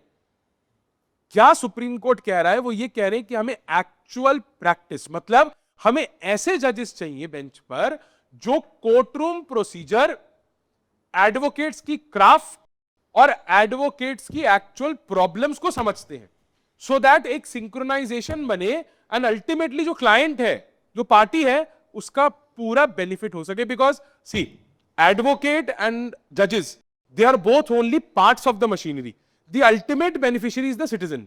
सिटीजन को ही अल्टीमेट बेनिफिट होने वाला है। तो सिटीजन को अल्टीमेट बेनिफिट देने के लिए Supreme Court is saying that we need some sort of जजेस who are more sensitised towards those issues. तो प्रोफेशनल नेटवर्क में इतनी कोई दिक्कत आएगी नहीं। सर क्या आपके अकॉर्डिंग 3 इयर्स का टाइम पीरियड ज़्यादा नहीं है? इट कैन बी 1 ईयर और 2 ईयर, बिकॉज जब एक एस्पिरेंट जुडिशरी का एग्ज़ाम क्लियर करता है उसके बाद भी वो 2 साल जुडिशरी एकेडमी में देता है, उसके बाद सर प्लस 3 इयर्स का एक्सपीरियंस, बहुत ज़्यादा टाइम पीरियड नहीं खिंच जाएगा? सी, मैक्सिमम हाई कोर्ट्स ने कहा है, अगर आप जजमेंट को ध्यान से पढ़ेंगे, मैक्सिमम हाई कोर्ट्स ने कहा है that we need a minimum practice of 2 years, 3 years, some have even said 1 year. So the opinion of the high courts have varied. Why the Supreme Court has not made it 1 year or 2 year, that is a matter of judicial wisdom. It is not open for our comment. कि हम comment करें कि supreme court ने 3 साल ही क्यों बोला, 2 भी तो बोल सकते थे, 1 भी बोल सकते थे. ठीक है, for argument sake people are saying this. If you go out in the world, लोग कह रहे हैं इसकी जरूरत नहीं थी, ट्रेनिंग बढ़ा दो, 2 साल की जगह 1 साल कर दो, 3 साल कर दो. And there is a division of opinion. वहीं पर अगर आप देखोगे प्रैक्टिसिंग लॉयर्स जो एक्चुअली कोर्ट में जाके प्रैक्टिस कर रहे हैं, majority of them are saying कि yes this was a very good move. 3 साल की प्रैक्टिस होगी, they will be working as lawyers, तो वो बेटर एक्सपीरियंस ले पाएंगे. तो 3 साल ही क्यों करा, 1 महीने क्यों नहीं करा, 1 साल क्यों करा, 2 साल क्यों नहीं करा, that is not up for discussion. But 3 years according to me उन्होंने क्यों करा, 3 years is a sufficient time period. हो सकता है 1 साल में आपको उतना एक्सपोजर ना मिले, हो सकता है इनफैक्ट 2 भी ना मिले, बट 3 साल, मेरे हिसाब से 3 साल एक सफिशिएंट टाइम पीरियड है जिसमें आपको कुछ ना कुछ अच्छा एक्सपीरियंस तो कोर्ट रूम में मिल जाएगा. It is sufficient. वो एक बफर टाइम लेकर भी मेरे ख्याल से चले. क्या रीजन है exact, you read the judgement and that's the judicial wisdom of the supreme Court. We are not here to comment on that, but I think 3 years is a good time to get that hands on experience. Sir my question is that बहुत लोग critical analysis कर रहे हैं इस judgement की, जैसे 3 साल की है, किसी ने अपना वो इनरोलमेंट नहीं कराया, मतलब उनका कंप्लीट हो गया ग्रेजुएशन बट उन्होंने इनरोलमेंट नहीं कराया. Can we see this judgement through this perspective that they were not vigilant enough about their studies and about their rights, what they can do. But one more thing is that कि अगर वो अपने बारे में इतना vigilant नहीं है तो क्या उनको ऐसी कोई रिस्पॉन्सिबिलिटी दी जा सकती है कि जिससे वो दूसरे की राइट्स एंड लाइबिलिटीज के बारे में विजिलेंट रहें? ये तो आपने बहुत अच्छा कहा. और राइट का मतलब क्या होता है? अगर हम राइट की लिटरल डिफिनीशन पर जाएं तो राइट का मतलब होता है कि जब आप कोई चीज़ मांगेंगे नहीं तो आपको मिलेगा नहीं.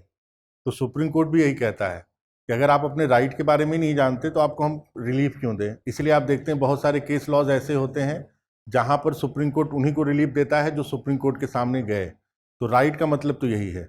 दूसरी चीज़ जो आपने कहा कि अगर किसी के पास जुडिशियल विजडम नहीं है तो बिल्कुल उनको जज बनने की कोई भी आवश्यकता नहीं है. तो सुप्रीम कोर्ट इसी के पॉइंट ऑफ व्यू से ये चीज़ें रखा है और वो जज बन भी नहीं जाएंगे. अब इसका एक बहुत मैं अच्छा सा एग्जाम्पल आपको देता हूँ. देखिए, बेसिकली ज़्यादातर जुडिशियल सर्विस के एग्ज़ाम में क्या होता है, लैंग्वेज के पेपर होते हैं. और एक यूपी का एग्जांपल आप ले लीजिए. और यूपी में पहले क्या था कि 200 मार्क्स का इंग्लिश होता था और लॉ के पेपर जो होते थे वो होते ही थे. लॉ में कोई व्यक्ति कितना भी अच्छा या बुरा करता था, अगर वो प्री क्वालिफाई कर लिया है तो इट मीन्स लॉ को कुछ तो जानता है. और जब वो जानता है तो उसको, अगर बहुत अच्छा आपने लॉ किया तो आपको 120 मार्क्स मिल गए, आपने बहुत खराब किया तो आपको 100 या 90 मार्क्स मिल गए. लेकिन अगर किसी की इंग्लिश बहुत अच्छी है, मान लीजिए जो कॉन्वेंट से पढ़ा हुआ, हर बच्चा तो कॉन्वेंट से पढ़ा नहीं, बहुत सारे ऐसे इंग्लिश मीडियम के स्टूडेंट हैं जो हिंदी मीडियम में पढ़ते थे और इंग्लिश मीडियम में इसलिए हो गए क्योंकि इंग्लिश मीडियम में सिलेक्शन ज़्यादा हो रहे थे. उनको भी प्रॉब्लम है क्योंकि वो don't understand the concept of the law, लेकिन तब भी वो इसीलिए हुए क्योंकि. तो उनके लिए भी ये बहुत बड़ा बेनिफिट है. बेनिफिट कैसे है कि अगर आपको इंग्लिश दे रहे हैं तो इंग्लिश में 118 मार्क्स, 190 मार्क्स. जब आपको 2018 में जो वैकेंसी हुई तो बहुत सारे ऐसे स्टूडेंट जिनको लॉ बहुत आता था उनका मेंस ही क्वालिफाई नहीं हुआ, और कुछ ऐसे स्टूडेंट जिनका इंग्लिश में 180 190 नंबर मिल गया, अब लॉ में नॉर्मल भी नंबर पाए ना तो क्वालिफाई हो गए. तो इसलिए ये बहुत ज़रूरी चीज़ें थी.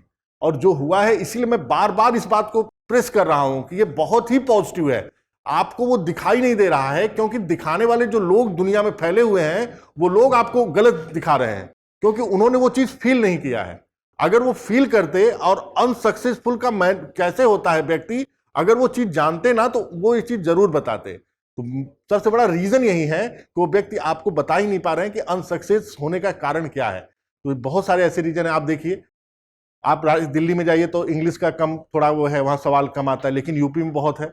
आप राजस्थान में जाइए, वहाँ पे हिंदी और इंग्लिश दोनों को पैरेलल कर दिया है, लेकिन यूपी में तो अभी एक एग्जाम हुआ जहाँ पर हिंदी और इंग्लिश दोनों पैरेलल हुए. तो हुआ ना. तो ये डिस्क्रिमिनेशन जब तक होगा तो ये एक्सपीरियंस जो हुआ है ये बहुत बेनिफिशियल है और लॉ स्टूडेंट के लिए भी बेनिफिशियल है. ऐसे स्टूडेंट के लिए जिनका ग्रामर इंग्लिश में अच्छा है, उन्होंने बहुत अच्छा कर दिया. मैं आपको एक इंटरेस्टिंग बात बताऊं, ये 2013 में एक जज बने और प्रेजेंट टाइम में वो जज हैं भी. मैं वो ट्रांसफर ऑफ प्रॉपर्टी एक्ट का पेपर सॉल्व करके आए और मैंने उनसे पूछा कि आपने क्या लिखा. उन्होंने कहा कि जितना भी मैं जानता था हर सब्जेक्ट का सब मैंने उसमें लिख दिया, लेकिन इंग्लिश बहुत अच्छी लिखी है क्योंकि इंग्लिश उनकी बहुत अच्छी थी. तो वहां पे क्या हुआ कि उनका सिलेक्शन हो गया. क्यों हो गया? क्योंकि कॉपी चेक करने वाला हो सकता है कि व्यक्ति ने ध्यान नहीं दिया, या तो उसको लगा कि वो सारी चीजें रिक्वायरमेंट फुलफिल हो गई और वो सेलेक्ट हो गया, क्योंकि एक सब्जेक्ट से तो कोई सेलेक्ट होता नहीं, सभी में आपको नंबर पाना होगा। तो ऐसी स्थिति में ये चीजें हैं। बिहार जैसे स्टेट में कोई वो नहीं है मैंडेटरी कि आपको इंग्लिश का मार्क्स और हिंदी का मार्क्स ऐड होगा, लेकिन अदर स्टेट में है। तो आप ये जानिए कि जो भी चीजें हुई हैं इस पॉइंट ऑफ व्यू से बहुत पॉजिटिव है, और इस चीज को आप देखकर आगे अगर बढ़ेंगे और आप उन लोगों से बात करेंगे जिन्होंने एक्चुअली में एग्जाम दिया है, आप उन चीजों को छोड़ दीजिए जिन्होंने नहीं दिया, जो निगेटिव बातें कर रहे हैं, अगर उनसे बात करेंगे जिन्होंने एग्जाम दिया है, तो आपको इस जो प्रॉब्लम है इस प्रॉब्लम को वो जरूर बताएंगे, क्योंकि उन्होंने वो प्रॉब्लम फेस की है, और ये मैं आपको रियलिटी बता रहा हूँ। सर एक और क्वेश्चन था कि how can the aspirants can use the practical experience and the practical knowledge in their interview performance and to strengthen their selection in the judiciary? अब देखिए, जब आप इंटरव्यू बोर्ड के सामने जाएंगे तो पहले तो इंटरव्यू बोर्ड वाला पूछता था कि आप कर क्या रहे थे। तो अगर आप बता दीजिए कि हम 5 साल से प्रैक्टिस कर रहे थे, तो कहेगा अरे वकील साहब आप तो 5 साल की वकालत कर रहे हैं, अब आपसे हम क्या सवाल पूछें। तो आपको वकालत में अच्छा था, अब तो आपके लिए अच्छा हो गया ना कि आप 5 साल से नहीं सेलेक्ट हुए, 3 साल तो भाई एलिजिबिलिटी थी, तो आपका तो जो निगेटिव हो रहा था वो तो पॉजिटिव में कन्वर्ट हो गया ना। तो अब आपसे वो जो सवाल जब पूछेंगे तो वो सवाल बहुत बेसिक होगा, और जो आपके लिए वहां पर जो निगेटिव बन रहा था इंटरव्यू बोर्ड के सामने, वो आपको पॉजिटिव में कन्वर्ट हो गया। तो ये भी बहुत अच्छी चीजें हैं। आप इस पॉइंट ऑफ व्यू से सोचिए कि बहुत सही है, आप बिल्कुल इसमें हेजिटेट मत होइए। Thank you sir. It's not particularly a question, but a kind of statement. Like most of the students here are like I'm assuming 70 to 80% are either freshers or are pursuing their law. So what about those who have completed, like who are right now eligible for according to the new criteria? So is there anything Drishti is doing, like is there any plan or in pipeline to like? Yes, we have certain things in the pipeline for practicing advocates who are currently eligible and are associated with us, and it will be thrown open also for those people who are practicing as advocates. They want to give judicial services examination and they are currently not associated with us. So we have specific modules coming up, and in the very near future you will see all those things being advertised. वो है, don't worry about it. Anyway, if your classroom course is near completion or is at a rapid pace, so don't worry about it. We'll help you out in any which way possible. Here the seminar comes to an end. Thank you, faculty, for clearing the doubts of the audience. I hope the audience will now go back home with a positive mindset